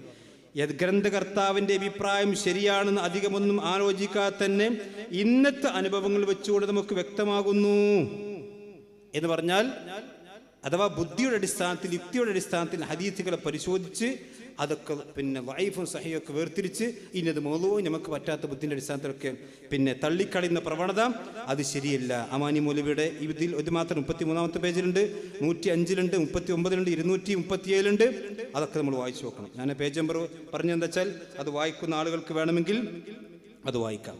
പിന്നെ എൻ്റെ ബഹുമാന്യ സുഹൃത്ത് പിന്നെ ജാബിർ റഹ്മാനി ഇവിടെ ഒരു കാര്യം പറഞ്ഞു. ഞങ്ങൾ മുൻഗാമികളായ ആളുകൾ വിമർശിക്കാത്ത ഏതെങ്കിലും ഒരു ഹദീസ് ഞങ്ങൾ വിമർശിച്ചിട്ടുണ്ടോ? ഞങ്ങൾ ഇന്നാടെ ബുദ്ധിക്കെതിരാന്ന് പറഞ്ഞ് തള്ളിക്കളഞ്ഞിട്ടുണ്ടോ? അദ്ദേഹം ഒരുപക്ഷെ സത്യസന്ധമായിരിക്കാമോ ചോദിച്ചത്, അദ്ദേഹത്തിന് അറിയാത്തത് കൊണ്ടായിരിക്കാം, അല്ലെങ്കിൽ ഇത്തരത്തിലുള്ള വിഷയങ്ങൾ അദ്ദേഹത്തിന്റെ ശ്രദ്ധയിൽ പെടാത്തത് കൊണ്ടാണെന്ന് നമ്മൾ വിചാരിക്കാം, നല്ലത് വിചാരിക്കാം. എന്നാൽ എൻ്റെ ബഹുമാന്യ സുഹൃത്ത് ജാബിർ റഹ്മാനിയോട് ഞാനൊരു കാര്യം പറയുന്നു. നിങ്ങൾ 2007 ഒക്ടോബർ മാസത്തിൽ സെൻസിംഗിൽ നിങ്ങളുടെ പണ്ഡിതനായ CP ഉമർ സുല്ലമി അദ്ദേഹവുമായി കൂടെ നടത്തിയ അഭിമുഖമുണ്ട്. ആ അഭിമുഖം ഇന്നവരെ തെറ്റാന്ന് നിങ്ങൾ പറഞ്ഞിട്ടില്ല. ആ അഭിമുഖത്തിൽ അദ്ദേഹം പറയുന്ന ചില കാര്യങ്ങളുണ്ട്. എന്താണെന്നറിയോ? അഥവാ സലാസുല്ലമി പിന്നെ ഹദീത്തുകൾ നിഷേധിച്ചിട്ടുണ്ടോ എന്ന് പറഞ്ഞിട്ട് ചോദ്യം ചോദിക്കാം. അപ്പൊ അദ്ദേഹം പറയാണ്, അദ്ദേഹത്തിന്റെ ബുദ്ധിക്കെതിരായ ഒരു കാര്യം കണ്ടാൽ, ആരെ ബുദ്ധിക്ക്? അബ്ദുസ്സലാസുല്ലമിന്റെ ബുദ്ധിക്കെതിരായ ഒരു കാര്യം കണ്ടാൽ, മലക്കുൽ മൗത്തിന് ഒറ്റ കണ്ണേ ഉള്ളൂ എന്ന് പറഞ്ഞാൽ അദ്ദേഹത്തിന്റെ ബുദ്ധിക്കത് സ്വീകരിക്കാൻ കഴിഞ്ഞെന്ന് വരില്ല. ജാബിർ റഹ്മാനി ചോദിച്ചല്ലോ, ഞങ്ങൾപ്പെട്ട ഏതെങ്കിലും ഒരാൾ അയാളുടെ ബുദ്ധിക്ക് യോജിക്കാത്തത് കൊണ്ട് തള്ളിക്കളഞ്ഞ ഒരു ഉദാഹരണം പിടിച്ചോ? ഇനി ഉദാഹരണം ഉണ്ട് ഇൻഷാ അല്ലാഹ്. എന്താ പറഞ്ഞത്? CP ഉമർ സുല്ലമിനെ പറയാണ്. CP ഉമർ സുല്ലമിയെ പറഞ്ഞത്, സലാസുല്ലമി അദ്ദേഹത്തിന്റെ ബുദ്ധിക്കെതിരായ ഒരു കാര്യം കണ്ടാൽ അത് തട്ടും. ഏതുപോലെ? മലക്കുൽ മൗത്തിന് ഒറ്റ കണ്ണുകൾ എന്ന് പറഞ്ഞാൽ അദ്ദേഹത്തിന്റെ ബുദ്ധിക്കത് സ്വീകരിക്കാൻ കഴിഞ്ഞെന്ന് വരില്ല. അപ്പോ അടുത്ത ചോദ്യം, താങ്കൾക്ക് 65 വയസ്സായല്ലോ. ഈ കാലത്തെ പഠനത്തിനിടയിൽ സഹീൽ ബുഖാരിയിലോ മുസ്ലിമിലോ താങ്കൾ ദഈഫായ ഹദീസുകൾ കണ്ടെത്തിയിട്ടുണ്ടോ? ചോദ്യം. മറുപടി, പിന്നെ ഹദീസ് സഹി എന്ന് പറഞ്ഞാൽ മാ യജൂസുൽ അമലു ബിഹി എന്നാണ്. അഥവാ നമ്മുടെ അമലിനെ ബാധിക്കുന്ന ഒരു കാര്യം ബുഖാരിയിൽ സഹി അല്ലാത്തതില്ല. അമലിനെ ബാധിക്കാത്ത കാര്യങ്ങൾ ഞാൻ കൂടുതൽ വിശദീകരണത്തിന് പോയിട്ടില്ല. അന്ന് മുപ്പര് പഠിച്ചു വരുന്നുണ്ടാവും. പിന്നെ അടുത്ത ചോദ്യം, അപ്പോൾ ബുഖാരിയിൽ താങ്കൾ ദഈഫായ ഹദീസുകൾ കണ്ടെത്തിയിട്ടില്ല എന്ന് കണ്ടെത്തിയിട്ടില്ല എന്നാണല്ലോ അല്ലേ? ബസീപ്പിന്റെ മറുപടി, അങ്ങനെ പറഞ്ഞുകൂടാ. നമ്മുടെ അമലിനെ ബാധിക്കുന്ന കാര്യത്തിൽ ബുഖാരിയിലെ ഹദീസുകളെല്ലാം ശരിയാണ്. അമലിനെ ബാധിക്കാത്ത ചില കാര്യങ്ങളുണ്ട്. മലക്കുൽ മൗത്തിന്റെ ഒരു കണ്ണ് മൂസാ നബി അടിച്ചു പൊട്ടിച്ചു എന്നതുപോലെ അത് വിശ്വസിക്കാൻ പ്രയാസമുണ്ട്. ബഹുമാന്യനായ ജാബിർ റഹ്മാനി, നിങ്ങളിതൊക്കെ ഒന്ന് കാണണം. നിങ്ങളുടെ CP പറഞ്ഞത് ബുഖാരിയിലെ ഹദീസ് വിശ്വസിക്കാൻ പ്രയാസമുണ്ട്. നിങ്ങളുടെ സലാസുല്ലമിയാണ് പറഞ്ഞത് ആ ഹദീസ് എൻ്റെ ബുദ്ധിക്ക് യോജിക്കാത്തതാണ്. ഇനി നിങ്ങൾ കേട്ടോളി, ഇത് മുജാഹിദീങ്ങളുടെ ബുദ്ധിക്ക് യോജിച്ചിട്ടുണ്ട്.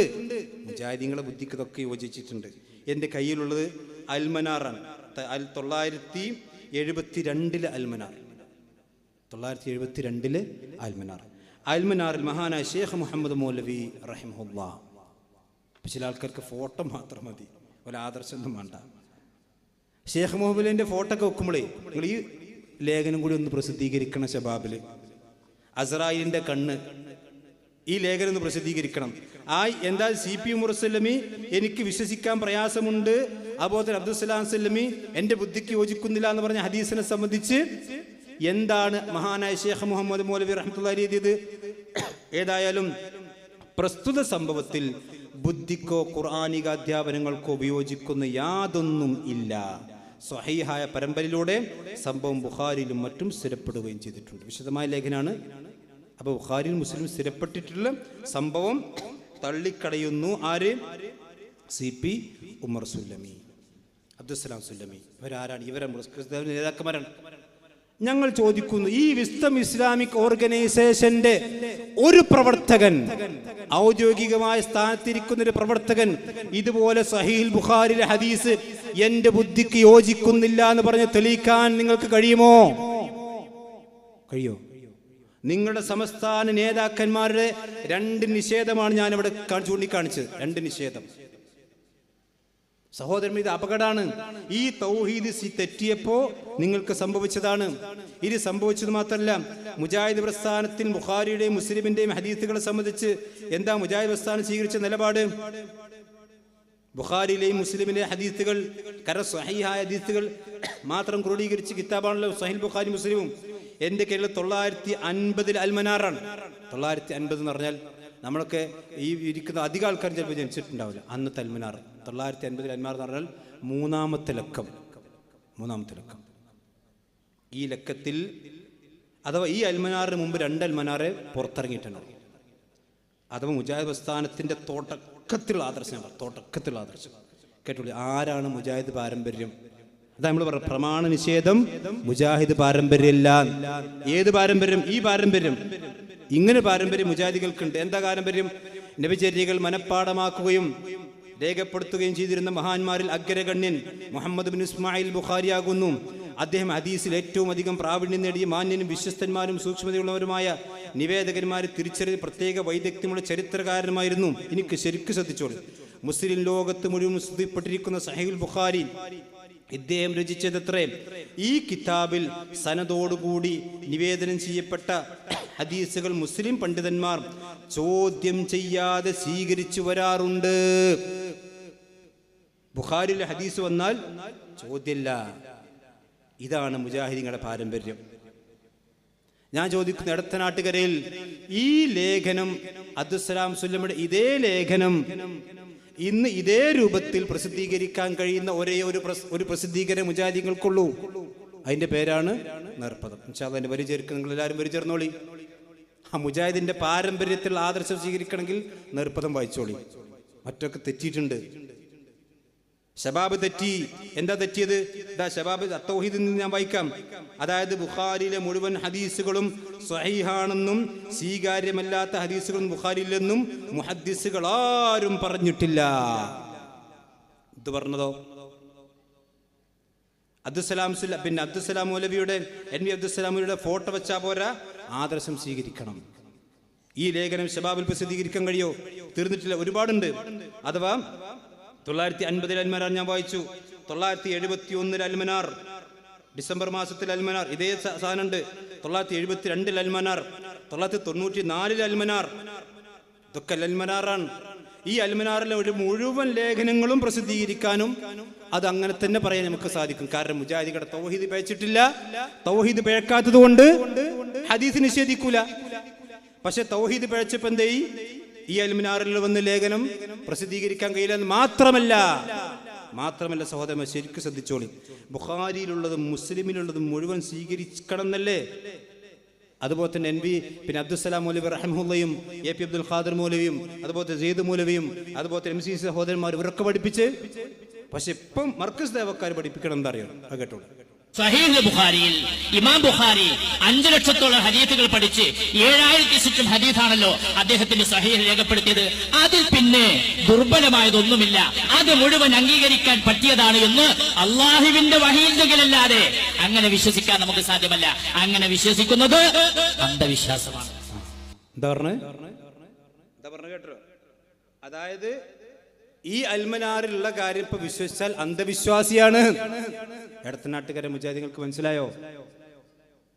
മഹാനായ NB അബ്ദുസ്സലാം മൗലവി 950 അൽമനാറിൽ എഴുതിയത് വിശ്വസിച്ചാൽ അന്ധവിശ്വാസിയാണ്. എന്തന്ധവിശ്വാസം? മൂപ്പര് പറയാണ് ബുഖാരിയിലുള്ളത് മുഴുവനും സ്വീകരിക്കണമെന്ന് നമുക്ക് വിശ്വാസകാര്യമാണ്. അതിന് ആയത്ത് വേണം. ഇനി ആയത്തിറങ്ങും കൂട്ടരെ. ആട് പറയുന്ന എന്തെങ്കിലും ബുഖാരിയിലെ ഹദീസ് മുഴുവൻ സ്വീകരിക്കണം ഈ ജിബ്രീൽ രണ്ടാമത് ആയത്തിറക്കോ? നമ്മൾ ആലോചിച്ച് നോക്കി, എന്തൊരു പൊട്ടപ്പോയത്താ ഈ പറയണത്. എന്നിട്ട് പറയാണ് ബുഖാരിയിലെ മുഴുവൻ മുസ്ലിം ഹദീസ് സ്വീകരിച്ചാൽ അവൻ അന്ധവിശ്വാസിയാകും. എങ്കിൽ ആ ബുഖാരിയിലെ മുഴുവൻ ഹദീസുകളും നിങ്ങൾ അന്ധവിശ്വാസത്തിന്റെ ചാപ്പ ആദ്യം ചെന്ന് പതിക്കുന്നത് മഹാനായ NB അബ്ദുസ്സലാം മൗലവി റഹിമഹുള്ളയിലേക്കാണ്. പിന്നെ മുജാഹിദ് പ്രസ്ഥാനത്തിലെ മുഴുവൻ പണ്ഡിതന്മാരിലേക്കുമാണ്. തീർന്നില്ല, മുസ്ലിം ഉമ്മത്തിലേക്ക് മുഴുവനാണ്. മുസ്ലിം ഉമ്മത്ത് മൊത്തം ഇത് സ്വീകരിച്ചിട്ടുണ്ട്. ഷിയാക്കൾക്കല്ലാതെ, മുഅ്തസിലിയാക്കൾക്കല്ലാതെ, അതുപോലെ തന്നെ പേച്ചുപോയ കക്ഷികൾക്കല്ലാതെ ഒരു കക്ഷിക്കും അഭിപ്രായ വ്യത്യാസമില്ലാത്ത കാര്യമാണ്. ബുഖാരിയിലെ മുസനദോടുകൂടി വന്ന ഹദീസുകൾ സ്വീകരിക്കും. തീർന്നില്ല. ഇത് അന്ധവിശ്വാസം എന്നല്ല പറഞ്ഞ് ഇനി കേട്ടോളൂ, സിയോണിസ് ആണ്. ബുഖാരിയിലുള്ള ഹദീസ് മുഴുവൻ സ്വീകരിക്കണമെന്ന് പറഞ്ഞാല് അല്ലാത്തവനൊക്കെ ഹദീസ് നിഷേധിയാണെന്ന് പറഞ്ഞാല് എന്തിനാണ് പറഞ്ഞതെന്ന് ആദ്യം നോക്കും. പറഞ്ഞ ആവശ്യം എന്തായിരുന്നു? ജൂത ഫണ്ട് വാങ്ങിയിട്ട്, വിസ്ഡം പേരുള്ള വേറെ സംഘടനകളൊക്കെ ഉണ്ടല്ലോ, ഇന്റർനാഷണൽ സംഘടനകളുണ്ടല്ലോ, സിയോണിസ്റ്റുകളുണ്ടല്ലോ, ഓക്കെ, ഫണ്ടും വാങ്ങി പറ്റിയിട്ട് അവർ പറയുന്ന ഇവിടെ കൊണ്ടുവന്ന് ഇറക്കുമതി ചെയ്ത് പഠിപ്പിക്കാൻ ബുഖാരിയിലെ കംപ്ലീറ്റ് ഹദീസുകൾ സ്വീകരിച്ചേ പറ്റൂ എന്ന് പറഞ്ഞപ്പോൾ ഞങ്ങൾ ആദ്യം ബിനുവാസിന്റെ കെട്ട് കൊടുത്തു. ബിനുവാസ് എന്താ പറഞ്ഞത്? ബുഖാരിയിലെ മുഴുവൻ ഹദീസുകളും സ്വീകരിക്കാന്നൊക്കെ പറഞ്ഞ് നിങ്ങൾ ജൂതന്മാരെ ഫണ്ട് വാങ്ങിയിട്ടാ പറഞ്ഞത്. ഞാൻ ചോദിക്കുന്നു, NB അബ്ദുസ്സലാം മൗലവി റഹിമഹുള്ള ഏത് ജൂതന്റെ ഫണ്ടാ സ്വീകരിച്ചത്? എടത്തനാട്ടിൽ നിങ്ങൾ പറയണം. ഏത് ജൂതന്റെ ഫണ്ട് സ്വീകരിച്ചുകൊണ്ടാണ് മുജാഹിദ് പ്രസ്ഥാനം ഈ കാലം വരേക്കും 100 നൂറ്റാണ്ട് കാലമായി കേരളത്തിൽ പ്രബോധനം നടത്തിയത്? നിങ്ങളുടെ തൗഹീദ് പേച്ചപ്പോ ഈ നേതാക്കന്മാര് കരിവാരിത്തേക്കാൻ ഞങ്ങൾ സമ്മതിക്കൂല.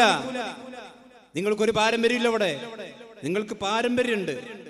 ആരെ പാരമ്പര്യം തരും? ഇവിടെ ജാബിറമാനി പറഞ്ഞില്ലേ, ഞങ്ങൾ മുൻഗാമികൾ വിമർശിക്കാതെ ഒന്നും വിമർശിച്ചിട്ടില്ല. ശരിയാണ്. നിങ്ങളുടെ മുൻഗാമികൾ മുഅ്തസിലിയാക്കളും അതുപോലെ തന്നെ പിഴച്ചുപോയ കക്ഷികളും അവർ നിങ്ങൾക്ക് മുൻഗാമികളാണ്. മുജാഹിദ് പ്രസ്ഥാനത്തിന്റെ പാരമ്പര്യം നിങ്ങൾക്കില്ല. ഉണ്ടെങ്കിൽ നിങ്ങൾ ധൈര്യമുണ്ടോ? മുജാഹിദ് പ്രസ്ഥാനത്തിൽ ഏത് പണ്ഡിതനാ പറഞ്ഞത് ബുഖാരിയിലെ മുഴുവൻ ഹദീസുകൾ സ്വീകരിക്കൽ സിയോണിസമാണ്, ജൂദായിസാണെന്ന്? ബുഖാരിയിലെ മുഴുവൻ ഹദീസുകൾ സ്വീകരിക്കൽ അന്ധവിശ്വാസമാണ്. ലോകത്ത് മൂക്ക് കീപ്പട്ടായ ഒരു മുജാഹിദ് പണ്ഡിതൻ പറഞ്ഞ് നിങ്ങൾക്ക് തെളിയിക്കാൻ കഴിയൂല സഹോദരന്മാരെ. ഇതൊന്നും വൈകാരിക പറയില്ല. ഈ രൂപത്തിലുള്ള അന്ധവിശ്വാസം ആരോപിക്കുക, അതാണ് പോലെ അന്ധവിശ്വാസം. തീർന്നിട്ടില്ല. പോയി അവസാനം എവിടെ എത്തുന്നറിയോ? ബുഖാരിയും മുസ്ലിമും ഉദ്ധരിക്കുന്ന ഹദീസുകളെ പച്ചയായി പരിഹസിക്കുന്നു. ഒരു മടിയില്ല. ഇവിടെ ചേകനൂർ കണ്ട നാടല്ലത്. കേരളത്തിൽ ചേകനൂരിന്റെ പതിവെന്താ? ഹദീസ് കിട്ടിയാൽ പരിഹസിക്കുക. ഈച്ച ജ്യൂസ്, സംസം വെള്ളം, അത് ശിർക്കം വെള്ളം, ഹജറുൽ അസ്വദ് ശിർക്കം കല്ല്. ഹദീസുകളെ പരിഹസിക്കുന്ന സമ്പ്രദായം മുജാഹിദ് പ്രസ്ഥാനത്തിന്റെ പാരമ്പര്യത്തിലുണ്ടോ സഹോദരന്മാരെ? എടത്തനാട്ടുകാരെ മുജാഹിദ് നെഞ്ചത്ത് കൈവച്ചു ചിന്തിച്ചോ? എടത്തനാട്ടുകരയിൽ മുജാഹിദുകളുടെ പാരമ്പര്യമാണോ? കേരളത്തിലെ മുജാഹിദുകളുടെ പാരമ്പര്യമാണോ? ലോകത്തെ സലഫിയുടെ പാരമ്പര്യമാണോ ബുഖാരിയും മുസ്ലിമും ഉദ്ധരിച്ച ഹദീസുകളെ പരിഹസിക്കുക? കേട്ടോളി, എവിടെ പരിഹസിച്ചല്ലേ? തെളിവ് കേട്ടോളി.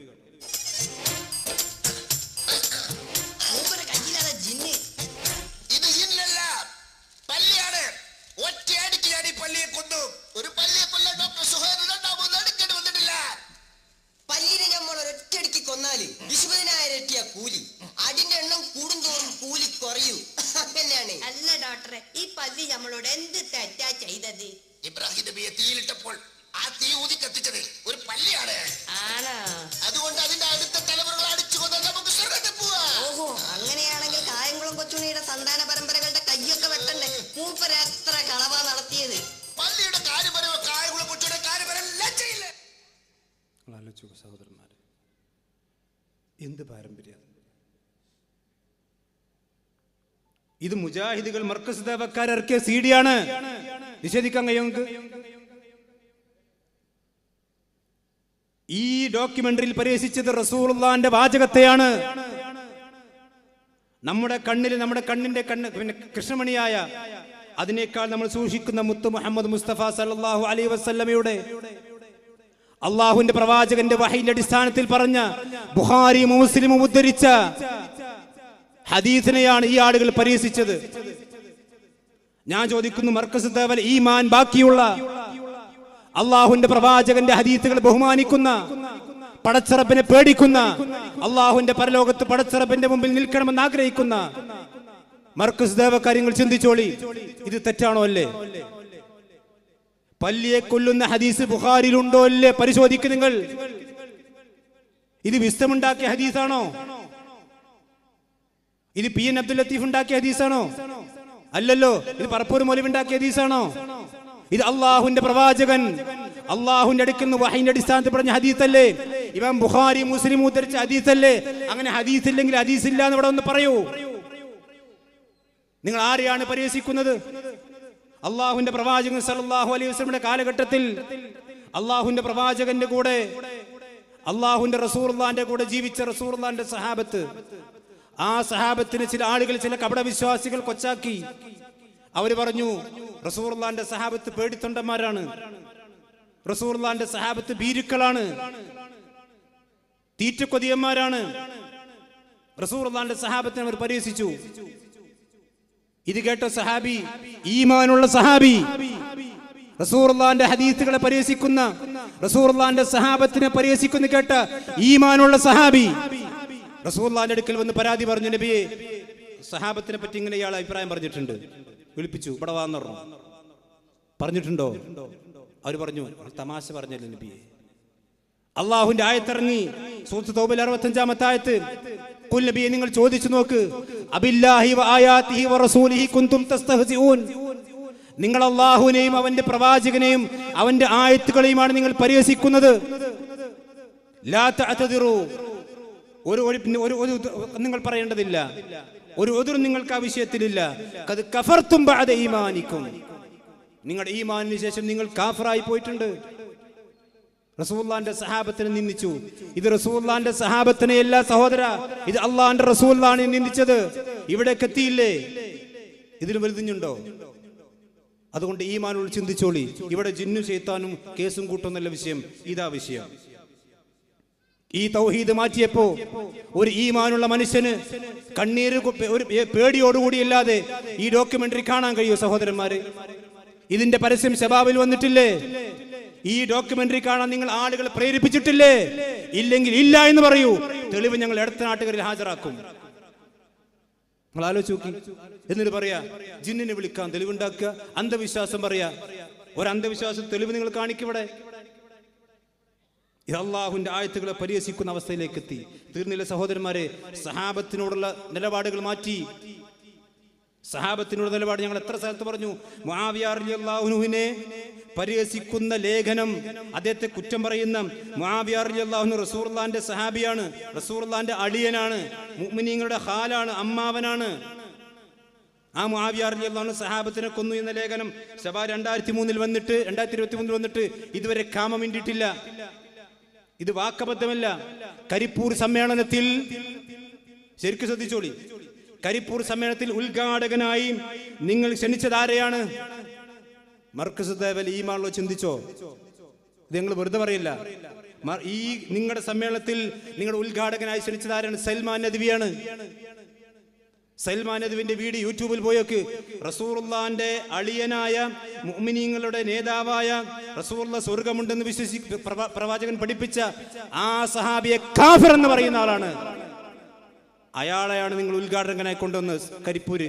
നിഷേധിക്കും. റസൂലുള്ളാഹിന്റെ സഹാബത്തിനോടുള്ള നിങ്ങളുടെ സമീപനം, അദ്ദേഹത്തെ ഉദ്ഘാടകനാക്കിയപ്പോ പ്രശ്നമായി. അപ്പൊ നമ്മൾ വിചാരിച്ചു കൊണ്ടുവരില്ലെന്ന്. പിറ്റേ ദിവസം കൊണ്ടുവന്നില്ലേ? പിറ്റേ ദിവസം നിങ്ങളുടെ അദ്ദേഹത്തെ സമ്മേളനത്തിന്റെ വേദിയിൽ പ്രസംഗിപ്പിച്ചില്ലേ? ആരാ സൽമാൻ നദ്വി? റസൂലുള്ളാഹിന്റെ സഹാബത്തിനെ പച്ചയായി കാഫിറാക്കുന്ന മനുഷ്യൻ. നിങ്ങൾക്ക് അദ്ദേഹത്തെ പറ്റും, പക്ഷെ മുജാഹിദീങ്ങൾക്ക് പറ്റൂല. ഇത് സഹോദരന്മാരെ വൈകാരികമായിട്ട് നിങ്ങൾ ക്ഷമിക്കണം. തൗഹീദ് തെറ്റിയപ്പോ സഹാബത്തിന് തെറി പറയുന്നിടത്തേക്ക് എത്തി, റസൂലുള്ളാഹിനെ ചീത്ത പറയുന്നിടത്ത് എത്തി. മാത്രം നമുക്കറിയാം പരലോക വിശ്വാസവുമായി കൊണ്ട് ബന്ധപ്പെട്ടതാണ് അദാബുൽ ഖബർ. ഖബറിൽ ശിക്ഷ ഉണ്ട്. ഇത് മുജാഹിദുകൾ നിഷേധിച്ചിട്ടുണ്ടോ? ഖബർ ശിക്ഷ ശരീരത്തിനും ആത്മാവിനുമുണ്ട്. അത് കൃത്യമായി കൊണ്ട് വിശുദ്ധ ഖുർആൻ പറഞ്ഞിട്ടുണ്ട്. റസൂലുള്ളാഹിന്റെ ഹദീസുകൾ വളരെ വ്യക്തമായി പറഞ്ഞിട്ടുണ്ട്. അന്നാറു യുറദൂന അലൈഹാ ഖുദുവൻ വഅശിയ. സൂറത്ത് ഗാഫിറിൽ കാണാം. ഫിർഔന്റെ ആളുകളെ കുറിച്ച് പറഞ്ഞപ്പോൾ രാവിലെയും വൈകുന്നേരവും അവർക്ക് നരകം പ്രദർശിപ്പിക്കപ്പെടുന്നു. എത്ര ഹദീസുകളാണ്. നബി സല്ലല്ലാഹു അലൈഹി വസല്ലം പറഞ്ഞ ഹദീസിൽ കാണാം, വളരെ കൃത്യമായി കൊണ്ട് കാണാം, അഹ്ലുൽ ജന്നത്തി ഫമിൻ അഹ്ലിൽ ജന്ന വഇൻ കാന മിൻ അഹ്ലിൽ ജന്ന എന്നൊരു പ്രവാചകൻ പഠിപ്പിക്കാണ്. ഹാദാ മഖഅദുക, ഇത് നിന്റെ സങ്കേതമാണ്. അഥവാ സ്വർഗം കാണിച്ചു കൊടുക്കും, നരകം കാണിച്ചു കൊടുക്കും. ഹത്താ യബഖതകല്ലാഹു ഇലാ യൗമിൽ ഖിയാമ. സ്വർഗാണെങ്കിൽ സ്വർഗം, നരകാണെങ്കിൽ നരകം. ഇത് ഖബറിൽ നടക്കുന്ന കാര്യമാണ്. അത് ശാരീരികമായി കൊണ്ട് ശിക്ഷയാണ്. പക്ഷേ ഇവർ ശബാബിൽ എന്ത് അറിയോ? ശബാബിൽ എഴുതിയത് വിശുദ്ധ ഖുർആൻ ശരിവെക്കുന്ന രണ്ടാമത്തെ അഭിപ്രായമാണ്. അഥവാ ശാരീരികമായ ശിക്ഷയല്ല ഖബറിൽ ഉണ്ടാകാൻ. ബുദ്ധിയും പക്വതയും പാണ്ഡിത്യമുള്ള പണ്ഡിതന്മാർ പിന്തുടർന്ന് പോരേണ്ടതും ഖുർആനിൽ പറഞ്ഞ അഭിപ്രായത്തെയാണ്. അഥവാ അഹ്ലുസുന്ന അംഗീകരിക്കുന്ന ഖബർ ശിക്ഷ ഉണ്ട്. ഒരു മയ്യത്ത് ഖബറിലേക്ക് വെച്ച് കഴിഞ്ഞാൽ ആ മയ്യത്തിന്റെ ജസദിന് ശിക്ഷ കിട്ടും. ജസദ് നമ്മൾ കാണുന്നില്ല, അവർ പക്ഷെ നിർമ്മി പോയിട്ടുണ്ടാവും. പക്ഷെ യുആദ് റൂഹു ഇലാ ജസദിഹി ഹദീസിലുണ്ട്. ആ ജസദിലേക്ക് റൂഹ് മടക്കപ്പെടും. അപ്പൊ റൂഹിനും ശിക്ഷയുണ്ട്, ജസദിനും ശിക്ഷയുണ്ട്. ഇത് അഹ്ലുസുന്നക്ക് അഭിപ്രായ വ്യത്യാസം ഇല്ലാത്ത കാര്യമാണ്. പക്ഷെ മർക്കസ് ദാവക്കാർ പറയുന്നു ഖുർആൻ പറഞ്ഞ എന്താണ്? അത് ശാരീരികമല്ല, ആത്മീയമാണ്. ഇത് നിഷേധാണോ? അല്ലേ? എത്ര ഹദീസുകൾ നിഷേധിക്കേണ്ടി വരുന്നു. ഇനി സംസവുമായി കൊണ്ട് ബന്ധപ്പെട്ട വിഷയം, സംസം വിഷയം നമുക്കറിയാലോ. സംസമിന് മുജാഹിദീങ്ങളെ സംബന്ധിച്ചിടത്തോളം എടത്തനാട്ടുകരെ മുജാഹിദീങ്ങൾക്കും കേരളത്തിലെ മുജാഹിദീങ്ങൾക്കും സംസമിന്റെ പുണ്യം പറഞ്ഞു കൊടുക്കേണ്ട ആവശ്യമുണ്ടോ? ഹജ്ജിനും ഉംറയ്ക്ക് പോകുന്ന ആൾക്കാരല്ലേ നമ്മള്? സംസം കൊണ്ടുവരുന്ന ആൾക്കാരല്ലേ? ആ സംസമിന്റെ മഹത്വം എത്രയാണ് പണ്ഡിതന്മാർ രേഖപ്പെടുത്തിയത്. എത്ര ഹദീസുകൾ ആ വിഷയത്തിലുള്ളത്. മാവ് സംസം ലിമാ ശുരിബ ലഹു. ഷെയ്ഖ് നാസിറുദ്ദീൻ അൽബാനി റഹ്മത്തുള്ളാഹി അലൈഹി സ്വഹീഹ് രേഖപ്പെടുത്തിയിട്ടുണ്ട്. ജാബിർ റളിയല്ലാഹു അൻഹു ഹദീസിൽ കാണാം, അന്നബി സല്ലല്ലാഹു അലൈഹി വസല്ലം ദആ ബി സിജില്ലി മിൻ മാഇ സംസം ഫശരിബ മിൻഹു. റസൂലുള്ളാഹി കുടിച്ചു, അതുപോലെ തന്നെ കുടിക്കാൻ കൊടുത്തു. ഇബ്നു അബ്ബാസ് റളിയല്ലാഹു അൻഹു ധരിച്ച ഹദീസ്. എത്രത്തെ ഹദീസുകൾ പ്രവാചകൻ സല്ലല്ലാഹു അലൈഹി വസല്ലം മാഉൻ മുബാറക് എന്ന് പറഞ്ഞു. പക്ഷേ സംസമിനെ കുറിച്ച് ആദ്യം ഇവർ പറഞ്ഞെന്താ അറിയോ? സംസമിന്റെ മുഴുവൻ സർവ്വ ഹദീസുകളും ദുർബലമാണ്. പിന്നെ ചോദ്യം ചെയ്തപ്പോൾ പറഞ്ഞു ഒരു ഹദീസ് മാത്രമേ സ്ഥിരപ്പെട്ടുള്ളൂ. അതെന്താണ്? മാഉൻ മുബാറക്, അനുഗ്രഹീതമായ വെള്ളം. പിന്നെ തൊട്ടടുത്ത വാചകം എന്താ അറിയോ? മഴവെള്ളത്തെ സംബന്ധിച്ച് അല്ലാഹു ഖുർആനിലും അനുഗ്രഹീത വെള്ളം എന്ന് പറഞ്ഞിട്ടുണ്ട്. അപ്പൊ മഴവെള്ളം സമം സംസം വെള്ളം. എന്തിനാ എടത്തനാട്ടുകാരെ മുജാഹിദീങ്ങൾ അങ്ങനെയാണെങ്കിൽ മഴവെള്ളം സമം സംസം വെള്ളമാണെങ്കിൽ എന്തിനാണ് ഈ 5 ലിറ്ററൊക്കെ ഏറ്റി ഇങ്ങോട്ട് കൊണ്ടുവരേണ്ട ആവശ്യം? ഈ മാവുൻ ബാർക്കിന്റെ എടത്തനാട്ടിലേക്ക് കിട്ടൂലേ? ഇത് മാത്രമല്ല, ഇവിടെ നിന്നോ എന്താ പറഞ്ഞത്? സംസം അത് സ്വീകരിക്കണമെങ്കിൽ പരിശോധിക്കണം എന്ന് പറയട്ടെ. അബ്ദുൽ ലത്തീഫ് കരിമ്പിലാക്കൽ പരിശോധിച്ച് കണ്ടെത്തണം. അങ്ങനെ പരീക്ഷ നടന്നിട്ടുണ്ട്. അതുകൊണ്ട് തന്നെ ഇന്ന് നമുക്ക് ലഭിക്കുന്ന പല മെഡിസിനുകളിലും പല കണ്ടന്റുകളുടെ കൂടെ ഒരു കണ്ടന്റായിട്ട് തേൻ ഉണ്ടാവാറുണ്ട്, അല്ലേ? അതേപോലെ ഏതെങ്കിലും ഒരു മെഡിസിനിൽ ഒരു കണ്ടന്റായിട്ടെങ്കിലും സംസം ഉപയോഗിക്കുന്നുണ്ടെങ്കിൽ നമുക്ക് മനസ്സിലാവും പരീക്ഷിച്ചിട്ടുണ്ട്, അപ്പൊ ശരിയാണല്ലോ. ഇങ്ങനെ ഒരു പരീക്ഷിക്കാനോ പാടില്ല എന്ന് പറയാവുന്ന വിധം ഈ പറഞ്ഞ സംഗതി വിശ്വാസപരമായുള്ള കാര്യമാണോ? നിങ്ങൾ പരീക്ഷിച്ചു. മുത്തുനബി സല്ലല്ലാഹു അലൈഹി വസല്ലം വഹയിന്റെ അടിസ്ഥാനത്തിൽ പറഞ്ഞാൽ അത് പരീക്ഷിക്കണം എന്ന് പറഞ്ഞാൽ ഓന്റെ ഈമാൻ എവിടെ? നിങ്ങൾ പറയും. മുത്തുനബി സല്ലല്ലാഹു അലൈഹി വസല്ലം വഹയിന്റെ അടിസ്ഥാനത്തിലല്ല ഈ സംസമിൻ്റെത് പറഞ്ഞു തന്നില്ല. അത് പറയുന്ന നബി സല്ലല്ലാഹു അലൈഹി വസല്ലം എത്ര ഹദീസുകളുണ്ട്. ഇബ്നു ഹജർ അസ്ഖലാനി റഹ്മത്തുള്ളാഹി അലൈഹി ഈ വിഷയവുമായി കൊണ്ട് ബന്ധപ്പെട്ട് മാത്രം കിതാബ് എഴുതി. എത്ര ആളുകൾ കിതാബ് എഴുതിയിട്ടുണ്ട്? അബൂജഹലിന് പോലും തർക്കല്ല. അബൂജഹൽ പരീക്ഷിച്ചിട്ടാണോ? മുത്തുനബി പറഞ്ഞിട്ടില്ലേ? റസൂലുള്ളാഹി സ്വല്ലല്ലാഹു അലൈഹി വസല്ലം പറഞ്ഞിട്ടില്ലേ? സംസമിന് എത്ര പുണ്യം പറഞ്ഞിട്ടുണ്ട്. സഹോദരന്മാർ ശരിക്കും തിരിച്ചിട്ടോളി. അള്ളാഹുവിന്റെ പ്രവാചകൻ വഹയിന്റെ അടിസ്ഥാനത്തിൽ പറഞ്ഞത് അത് പരീക്ഷിച്ചിട്ട് എടുക്കാൻ പറ്റുള്ളൂ. എവിടേക്കാ നിങ്ങൾ പോണത്? ഇത് ജിന്ന് ശൈത്താനാ? ഇത് അന്ധവിശ്വാസ? സംസമിന്റെ പോരിശുണ്ട് എന്ന് പറഞ്ഞാൽ അന്ധവിശ്വാസിയാകോ? അങ്ങനെയാണെങ്കിൽ ആദ്യത്തെ അന്ധവിശ്വാസി നമ്മുടെ നേതാവ് മുത്ത് മുഹമ്മദ് മുസ്തഫ സല്ലല്ലാഹു അലൈഹി വസല്ലമയാണ്. മുത്തനബി അന്ധവിശ്വാസിയാണെങ്കിൽ ആ അന്ധവിശ്വാസം ഞങ്ങളൊക്കെ ഉണ്ട്. നിങ്ങളുടെ ഈമാൻ ശരിക്കും പരിശോധിച്ചോളി. മനസ്സിലായില്ലേ? ഇതൊക്കെ എവിടേക്കാ പോണ സഹോദരന്മാരെ? ഇതൊന്നും വൈകാരികമായി പറയില്ല. ഇതൊക്കെ നിങ്ങൾ ചിന്തിക്കി. ഇതൊക്കെ ഉള്ളതല്ലേ? ഇതൊക്കെ നിങ്ങൾ പ്രസംഗിച്ചതല്ലേ? ഇത് മലയാളത്തിലല്ലേ? നിങ്ങൾക്ക് മനസ്സിലാണില്ലേ? ഇനിയോ സംസമിൻ്റെ വിഷയം മാത്രമല്ല, ഹജറുൽ അസ്വദ് മുശിരിക്കിന് തർക്കമുണ്ടോ? ഇത് ജിന്ന് ശൈത്താനാ ഹജറുൽ അസ്വദ് എന്ന് പറഞ്ഞാൽ? ഹജറുൽ അസ്വദിന് പുണ്യമുണ്ട് വിശ്വസിക്കൽ അന്ധവിശ്വാസം പ്രചരിപ്പിക്കലാണോ? മർക്കസ് ദാവക്കാർ ചിന്തിച്ചോളൂ. വിശ്വക്കാർ അന്ധവിശ്വാസികളാണ്, പേടിപ്പിക്കുകയാണ്. ഹജറുൽ അസ്വദിന് പുണ്യമുണ്ടെന്ന് ഞങ്ങൾ പഠിപ്പിക്കുന്നു. എന്തുകൊണ്ട് പഠിപ്പിക്കേണ്ടി വരുന്നു? മുജാഹിദീങ്ങൾക്ക് ഇത് പഠിപ്പിക്കേണ്ടി വന്ന ഗതികേട് ഞങ്ങൾക്ക് വന്നെന്നോട്ടറിയോ? ശബാബ് ദാ ഇതുകൊണ്ട് പഠിപ്പിക്കേണ്ടി വരികയാണ്. ഹജറുൽ അസ്വദിൻ്റെ പോരിശ ഇതൊരു മുജാഹിദിന് പഠിപ്പിച്ചു കൊടുക്കേണ്ട ആവശ്യമുണ്ടോ? എന്താ ഇത് അറിയോ? ആദ്യ കാലഘട്ടത്തിലെ പ്രഗത്ഭരായ മുജാഹിദ് പണ്ഡിതന്മാർ ഹജറുൽ അസ്വദിന് യാതൊരു പ്രത്യേകതയും കൽപ്പിച്ചിരുന്നില്ല. നിങ്ങൾ കേട്ടോ ഇടത്തനാട്ടിൽ ഏതെങ്കിലും മുജാഹിദീങ്ങൾ ഹജറുൽ അസ്വദിന് ഒരു പ്രത്യേകം കൽപ്പിച്ചിട്ടില്ല? നമ്മളാരും കേട്ടിട്ടില്ല. ഇത് മുജാഹിദ് പാരമ്പര്യമാണോ? ഇനി മാത്രമല്ല, ഹജറുൽ അസ്വദ് ചുരുക്കത്തിൽ ഹജറുൽ അസ്വദ് സാധാരണ കല്ലാണ്. ആര് പറഞ്ഞു സാധാരണ കല്ലാണെന്ന്? എന്നാ കാബ മൊത്തം കല്ലല്ലേ? കാബ മൊത്തം കല്ലല്ലേ? കാബ സ്വർണ്ണം കൊണ്ടുണ്ടാക്കിയൊന്നുമല്ലല്ലോ. ആ മൊത്തം കല്ലിൽ എന്താ ഹജറുൽ അസ്വദിന് പ്രത്യേകത?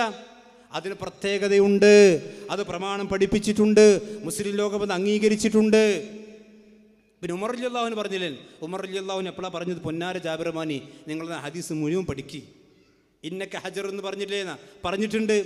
അത് മക്കം ഫത്ഹിൻ്റെ അന്ന് ഖബറാരാധനയിൽ നിന്ന് ഇങ്ങോട്ട് വന്ന ആളുകൾ, ആ ആളുകൾ ഇവിടെയും ഇസ്ലാമിലും പിന്നെ കല്ലാരാധന ഉണ്ടെന്ന് തെറ്റിദ്ധരിക്കാതിരിക്കാൻ വേണ്ടി ഹജറുൽ അസ്വദ് കല്ലാണ്, അതിന് സ്വന്തമായി കൊണ്ട് ഉപദ്രവം വരുത്താൻ കഴിയില്ല. എന്നാൽ അള്ളാഹുവിൻ്റെ പ്രവാചകൻ അത് ചുംബിച്ചിട്ടുണ്ട്. അതന്നെ എൻ്റെ പ്രത്യേകത. റസൂൽ വെറുതെ ചുംബിച്ചല്ല, പ്രത്യേകത ഉള്ളതുകൊണ്ട്. അതിനപ്പുറത്ത് മഖാം ഇബ്രാഹിം ഇല്ലേ? മഖാം ഇബ്രാഹിം കല്ലല്ലേ? എന്താ മഖാം ഇബ്രാഹിം നബി ചുംബിക്കാതിരുന്നത്? ആ മഖാം ഇബ്രാഹിമിന് ഇല്ലാത്ത പ്രത്യേകത ഹജറുൽ അസ്വദിനുണ്ട്. അതുകൊണ്ട് റസൂൽ ചുംബിച്ചു. ഇനി സഹോദരന്മാരെ, അജ്വാ കാരക്കയുമായി കൊണ്ട് ബന്ധപ്പെട്ട് എന്താ അജ്വാ കാരക്ക അതിനെ പരിഹസിക്കാൻ എൻ്റെ കയ്യിൽ ഞാൻ പറഞ്ഞല്ലോ. അജ്വാ കാരക്കയുമായി കൊണ്ട് ബന്ധപ്പെട്ട് അമാനി മൗലവി, ഞാൻ ചുരുക്കാൻ, അമാനി മൗലവി റഹ്മത്തുള്ളാഹി അലൈഹി, അദ്ദേഹം അജ്വാ കാരക്കയുടെ ഹദീസ് ഓറിയന്റലിസ്റ്റുകളായ ആളുകൾ പരിഹസിച്ചപ്പോൾ അതിന് മറുപടി കൊടുത്തിട്ടുണ്ട്. അതിന് മലയാളത്തിൽ പ്രസിദ്ധീകരിച്ചിട്ടുണ്ട്. ഇത് പ്രസിദ്ധീകരിക്കാൻ വിശ്വക്കാർക്ക് ധൈര്യമുണ്ടോ എന്ന് എൻ്റെ ബഹുമാന്യ സുഹൃത്ത് ജാബിറമാനി പരപ്പനങ്ങാടി വെച്ചു. നമ്മൾ റെഡിയാണെന്ന് പറഞ്ഞു. അപ്പോൾ ഈ കഴിഞ്ഞ ദിവസം കൊട്ടേഷൻ കൊടുത്തിട്ടുണ്ട്. ഇൻഷാ അല്ലാഹ് അദ്ദേഹത്തിൻ്റെ മറുപടി നമുക്ക് പ്രതീക്ഷിക്കാം. ആദ്യ കാലഘട്ടത്തിൽ എഴുതിയ തൗഹീദിൻ്റെ അടിസ്ഥാനത്തിൽ, പ്രമാണ അടിസ്ഥാനത്തിൽ മുജാഹിദ് പ്രസ്ഥാനത്തിൽപ്പെട്ട പണ്ഡിതന്മാർ എഴുതിയ ഒന്നും ഞങ്ങൾക്ക് തള്ളേണ്ടി വരില്ല. കാരണം ഞങ്ങൾ പ്രമാണത്തിന് കൂടെ അന്നും ഇന്നും എന്നും. പക്ഷേ അജ്വാ കാരക്കയുമായി കൊണ്ട് ബന്ധപ്പെട്ട ലേഖനം, ഇത് അജ്വാ കാരക്കയും വിഷബാധയും എന്താ അമാനി മൗലവി പറഞ്ഞറിയോ? അമാനി മൗലവി അദ്ദേഹം വളരെ വ്യക്തമായിക്കൊണ്ട് ഈ വിഷയത്തിൽ അജ്വയുമായി കൊണ്ട് ബന്ധപ്പെട്ട വിഷയത്തിൽ പറഞ്ഞതിൻ്റെ 241 പേജിൽ കാണാം. അജ്വാ കാരക്കൻ്റെ ഹദീസ് തള്ളാൻ പറ്റൂല. അജ്വാ കാരക്കയുടെ ഹദീസ് അത് സ്വഹീഹാണ്. എന്താ റസൂൽ പറഞ്ഞു? 7 അജ്വാ കാരക്ക വെറും വയറ്റിൽ ഒരാൾ തിന്നാൽ അവൻ അന്ന് വൈകുന്നേരം വരേക്കും സൊമ്മും സിഹറും ബാധിക്കൂല. സിഹറിൻ്റെ ഉപദ്രവം ഉണ്ടാവില്ല. അതുപോലെ തന്നെ വിഷബാധ ഏൽക്കും. എല്ലാ വിഷമല്ല, ചില വിഷങ്ങൾ അത് ഏൽക്കൂല. അപ്പോൾ അവിടെ പരിഹാസം. പണ്ട് ഷഫീഖ് അസലം എന്ന് പറഞ്ഞ ആൾ പരിഹസിച്ചിരുന്നു. അങ്ങനെയാണെങ്കിൽ ഒരു കുടം പിന്നെ ഞങ്ങളൊരു ലോഡ് അജ്വാക്കാരൊക്കെ ഇറക്കിത്തരാം, ഞങ്ങൾ കുരുടാനും കലക്കിത്തരാം, ഞങ്ങൾ കുടിക്കുമെന്ന്. അയാളിപ്പോൾ KNM-ലാണ്. തിരുത്തിയിട്ടൊന്നും നമുക്കറിയില്ല. കാരണം തിരുത്തേണ്ട ആവശ്യമില്ലല്ലോ, ആദർശമൊക്കെ ഒന്നല്ലേ. ഇപ്പോൾ ഇവിടെ പ്രസംഗിക്കുകയാണ് അജ്വാ കാരക്കൻ്റെ ഹദീസ് അങ്ങനെയാണെങ്കിൽ എങ്ങനെ സ്വീകരിക്കുക? അമാനി മൗലവി റഹ്മത്തുള്ളാഹി അലൈഹി അദ്ദേഹം പറയാണ്, അതായത് ആഭിചാരദോഷം ബാധിച്ചവൻ്റെ മനസ്സിൽ തീർച്ചയായും നല്ല മാറ്റങ്ങൾ വരുത്തി വെക്കുന്നതിൽ എനിക്ക് യാതൊരു സംശയവുമില്ല. അമാനി മൗലവിക്ക് സംശയമില്ല. അമാനി മൗലവിക്ക് സംശയമില്ല. ഇനി വീണ്ടും അദ്ദേഹം പറയാണ്, ഉറച്ച വിശ്വാസിയുള്ളവർ ആർക്കും സംശയത്തിന് അവകാശമില്ല. അജ്വാ കാരക്കൻ്റെ ഹദീസ് അത് സ്വഹീഹാണ് എന്ന കാര്യത്തിൽ, അതിൽ പറഞ്ഞ കാര്യങ്ങൾ വിശ്വാസയോഗ്യമാണെന്ന കാര്യത്തിൽ വിശ്വാസമുള്ളവർക്കാർക്കും സംശയമില്ലെന്ന് അമാനി മൗലവി. എന്നാൽ മർക്കസ് ദാവക്കാൻ പറയുന്നു ഞങ്ങൾക്ക് സംശയമുണ്ട്. എന്താ സംശയം? ആ ഹദീസ് ഖുർആനെതിരാണ്. ഹദീസ് അജ്വാക്കാരൊക്കെ കൊണ്ട് സീർ ഫലം ജില്ലാമ ചെയ്യുമെന്ന് വിശ്വസിക്കൽ ഖുർആൻ വിരുദ്ധമാണ്. അമാനി മൗലവി പറയാണ് അത് ഈമാൻ ഉള്ളവന് വിശ്വസിക്കും, ഈമാൻ ഇല്ലാത്തവന് ഇതും പറയും. നിങ്ങൾ ആലോചിക്കും. ഇതൊന്നും ആശപിക്കാൻ പറയില്ല സഹോദരന്മാരെ. ഈ രൂപത്തിൽ ഓരോന്ന്. എന്നിട്ട് ജാബിറമാനി അദ്ദേഹം നിഷ്കളങ്കത കൊണ്ടോ ചോദിച്ചതായിരിക്കാം നമ്മൾ മനസ്സിലാക്കണം. അങ്ങനെ മനസ്സിലാക്കുക. എവിടെ ഞങ്ങൾ ഹദീസ് നിശ്ചയിച്ചത്? എൻ്റെ പൊന്നു ജാബിറമാനി, ഇത് ഹദീസ് നിശ്ചയതാണ്. നിങ്ങളുടെ വല്യാപ്പ എഴുതിയതാ അത്. നിങ്ങളുടെ വാപ്പാൻ്റെ വാപ്പ വല്യാപ്പ എഴുതിയത് ഇപ്പം നിങ്ങൾക്ക് സ്വീകരിക്കാൻ പറ്റണില്ല. അതിനാണ് മലയാളത്തിൽ ഹദീസ് നിഷേധിക്കുക എന്ന് പറയാം. ഇത് ഒരുപാട് കളവുകൾ എഴുതിയിട്ടുണ്ട്. ഇബ്നു ഹജർ അസ്ഖലാനിയുടെ പേരിൽ കളവ് എഴുതിയിട്ടുണ്ട്. നമ്മൾ പരപ്പനങ്ങാടി ചോദിച്ചു, അതിന് മറുപടി ഇല്ല. അത് അദ്ദേഹർക്ക് ബോധ്യപ്പെട്ടിട്ടുണ്ടാവും, നമ്മൾ മനസ്സിലാക്കണം. ഇങ്ങനെ സഹോദരന്മാരെ ഒരുപാട് നിഷേധങ്ങൾ. ഇനിയോ സിറാത്ത് പാലം അംഗീകരിക്കാത്ത മുസ്ലിമുകളുണ്ടോ? നരകത്തിന് മുകളിൽ സിറാത്ത് പാലല്ലേ? അത് ഖുർആൻ സൂചന ഉള്ളതല്ലേ? വൈമിൻകും ഇല്ലാ വാരിദുഹ, നിങ്ങൾ സിറാത്ത് പാലത്തിലൂടെ കടന്നു പോകാത്തവർ ആരും ഉണ്ടാവുകയില്ല. സഹാബത്ത് വിശദീകരിച്ചിട്ടില്ലേ? ബുഖാരി അധ്യായമല്ലേ? പക്ഷെ ഇവർ സിറാത്ത് പാലത്തെ പറ്റി പറഞ്ഞെന്താ അറിയോ? അത് ഖുർആനെതിരാണ് പറഞ്ഞിട്ടില്ലേ? യുവത ഔദ്യോഗികമായി ഇറക്കിയ പുസ്തകത്തിൽ പറഞ്ഞിട്ടുണ്ട് സഹോദരന്മാരെ. അതുപോലെ തന്നെ അള്ളാഹു ഇറങ്ങും, രാത്രിയുടെ അവസാന ഭാഗത്ത് അള്ളാഹു ഇറങ്ങും. ശബാബ് പറയാണ്, അങ്ങനെ ഇറങ്ങിയാൽ അള്ളാഹുവിന് അർച്ചിലിരിക്കാൻ സമയമുണ്ടാവുകയില്ല. എഴുതിയിട്ടുണ്ടോ അല്ലേ? മർക്കസ് ദഅവക്കാർ ചിന്തിച്ചോളി. പിന്നെ ആകെ കാര്യമായിട്ട് പറഞ്ഞെന്താ അറിയോ? അല്ലെങ്കിൽ പിന്നെ ശരിക്കും മനസ്സിലാക്കണം, സിഹിർ, വിശ്വക്കാർ സിഹിറിന് ഫലമുണ്ട് എന്ന് പറയുന്നു. ആളുകളെ പെടി, ഞാൻ അവസാനിപ്പിക്കാം, അതുകൂടി പറഞ്ഞ് അവസാനിപ്പിക്കാം. സിഹിറിന് ഫലമുണ്ട് എന്ന് പറയുന്നു. എൻ്റെ പൊന്നു സഹോദരന്മാരെ, ഇത് വിസ്തം വിഭാഗം പറയുന്ന ആദർശമല്ല. നിങ്ങൾ അള്ളാഹിൻ്റെ ഖുർആൻ പഠിക്കുക. ഈ സിഹിറിന് ഫലമുണ്ട് എന്ന് പറയുന്നത് സിഹിർ ചെയ്യാനല്ല, ഏത് കാര്യം എടുത്തു നോക്കിയാലും 3 വിഭാഗം ആൾക്കാരുണ്ടാവും. അതിപ്പോൾ സിഹിറിൻ്റെ വിഷയത്തിൽ എടുത്തു നോക്കിയാൽ അഥവാ സിഹിർ ചെയ്യാമെന്ന് വിശ്വസിക്കുന്ന ആൾക്കാർ, ഓലാണ് ഈ കടിക്കന്മാർ, അതുപോലെ തന്നെ കണക്കന്മാർ, ഈ വ്യാജ തങ്ങന്മാർ, അവരൊക്കെ അതിൻ്റെ ആൾക്കാരാണ്. സിഹിർ ചെയ്യുക, അത് ചെയ്യാമെന്ന് വിശ്വസിക്കുന്ന ആൾക്കാർ. രണ്ടാമത്തേതോ, സിഹിർ എന്നല്ല, അങ്ങനത്തെ യാതൊരു ഉപദ്രവമില്ല എന്ന് പറയുന്ന മുത്തസിലിയാക്കൾ വേറെ വിഭാഗം. മൂന്നാമത്തത് നടുവിലുണ്ട്, സിഹിർ ചെയ്യാൻ പാടില്ല, അത് തെറ്റാണ്, നരകത്തിലേക്ക് പോകുന്ന കാര്യമാണ്. അതേസമയത്ത് ഇതില്ല എന്ന് പറയാൻ പോകണ്ട, ഖുർആനിൽ അതിലുണ്ട്. വമാഹും ബിളാരീന ബിഹി മിൻ അഹദിൻ ഇല്ലാ ബിഇദ്നില്ലാ, അള്ളാഹുവിൻ്റെ അള്ളാഹുവിൻ്റെ അനുവാദത്തോടു കൂടിയല്ലാതെ സാഹിർമാർക്ക് ഒരു ഉപദ്രവം വരുത്താൻ കഴിയൂല. ഉപദ്രവം ഉണ്ട്. അള്ളാഹിൻ്റെ ഖുർആനിലുണ്ട്. നിങ്ങൾ അമാനി തഫ്സീർ വായിച്ചു നോക്കി.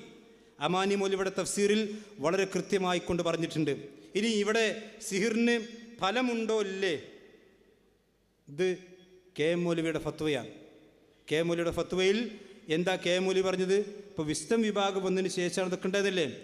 ഇതാ 4-ാം ചോദ്യത്തിൻ്റെ ഉത്തരം, ഭാര്യ ഭർത്താക്കന്മാരെ തമ്മിൽ ഭിന്നിപ്പിച്ച് അന്യോന്യം വിരോധികളാക്കി തീർക്കുക എന്നത് സിഹിറിൻ്റെ ആഭിചാരത്തിൻ്റെ ഫലത്തിൽപ്പെട്ടതാകുന്നു. ഞാൻ ചോദിക്കുന്നു മർക്കസ് ദഅവക്കാരോട്, ഇത് നിങ്ങൾ പ്രസിദ്ധീകരിച്ചതാണ്, നിങ്ങൾക്ക് വായിച്ചു നോക്കിയിട്ടുണ്ടോ എനിക്കറിയില്ല.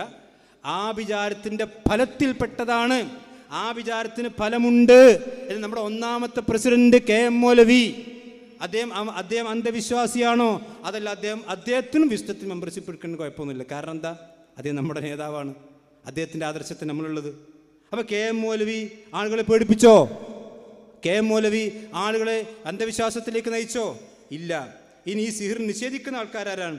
അതും അമാനി മൗലവി പറഞ്ഞിട്ടുണ്ട്. അമാനി മൗലവിയുടെ തഫ്സീറിൽ വളരെ കൃത്യമായിക്കൊണ്ട് പറഞ്ഞു, എന്താണ്? സിഹിറിന് യാഥാർത്ഥ്യമില്ല, ഗുണമോ ദോഷമോ ഉള്ള എന്തെങ്കിലും ഫലമുണ്ടാക്കുന്ന തരത്തിൽ സിഹിറുമില്ല, കേവലം മനുഷ്യരെ പകിട്ടാക്കുന്ന ചില ചെപ്പടി വിദ്യകൾക്ക് മാത്രമുള്ള പേരാണ് സിഹിർ എന്നിങ്ങനെ പല അഭിപ്രായങ്ങളും മുമ്പും ഇപ്പോഴുമുണ്ട്. മുഅ്തസില വിഭാഗക്കാരെന്നാണ് ഇതിൻ്റെ ഉത്ഭവം. വിശദാംശങ്ങൾ കുറച്ചൊക്കെ സത്യമുണ്ടെങ്കിലും മൊത്തത്തിൽ ഈ അഭിപ്രായം ഖുർആനും നബി വചനങ്ങൾക്കും എതിരാണ്.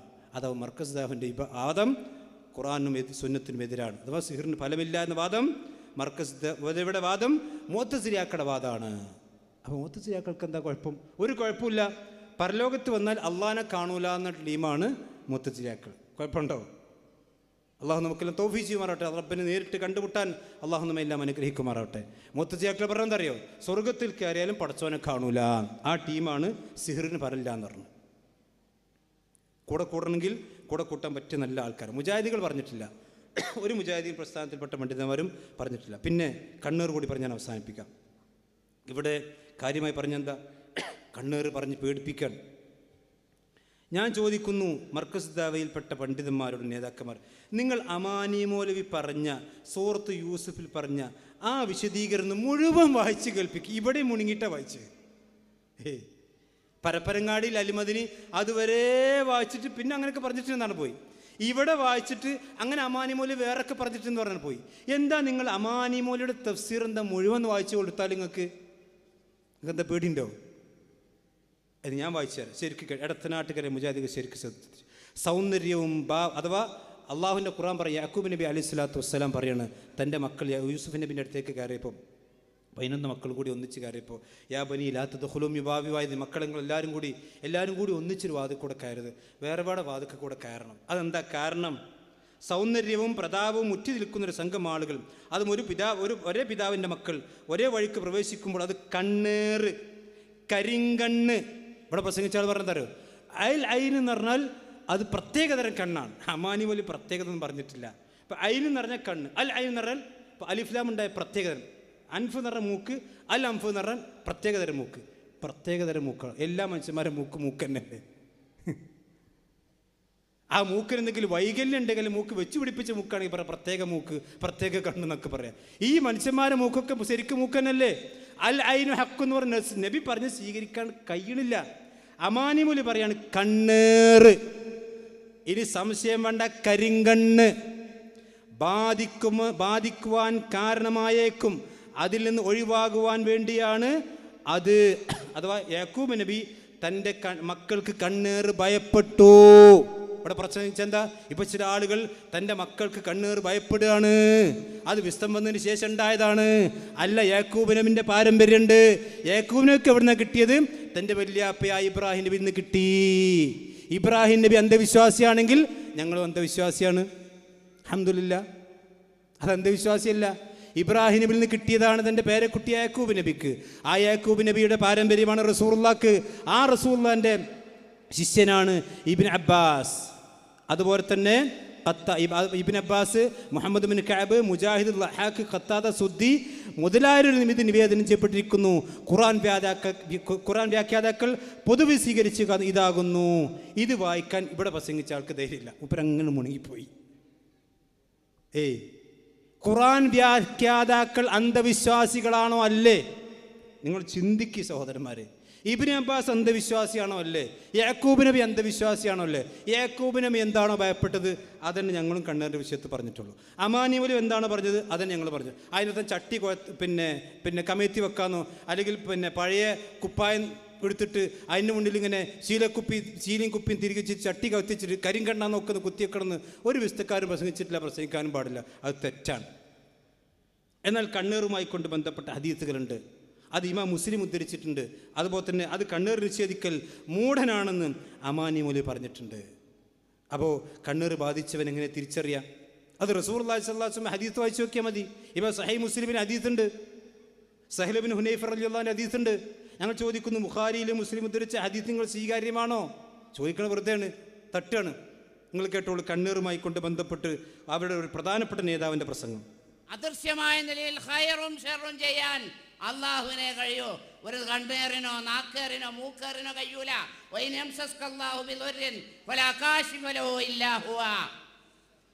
അള്ളാഹു നിന്നെ ഒരു ദുരിതം ആസ്വദിപ്പിച്ചാൽ അത് നീക്കം ചെയ്യാൻ അവനല്ലാതെ കഴിയൂല. ഒരു കണ്ണിനും കഴിയൂല, ഒരു മൂക്കിനും കഴിയൂല. മറിച്ച് ഒരു ദുരിതമാ ഒരു ഖൈറാണ് അള്ളാഹു നിന്നെ ആസ്വദിപ്പിച്ചതെങ്കിൽ അള്ളാഹുവിന്റെ അനുഗ്രഹത്തെ തടുക്കാൻ ഒരു ശക്തിക്കും സാധ്യമല്ല. മഹാനായ അലി ഇബ്നു അബീ ത്വാലിബ് റളിയല്ലാഹുവിന്റെ കാലത്ത് ഖവാരിജികളായത്തോതിലെ അതേ വാചകം ഇപ്പം നമുക്ക് പറയാം. കലിമത്തു ഹഖിൻ ഉരീദ ബിഹൽ ബാത്തിൽ.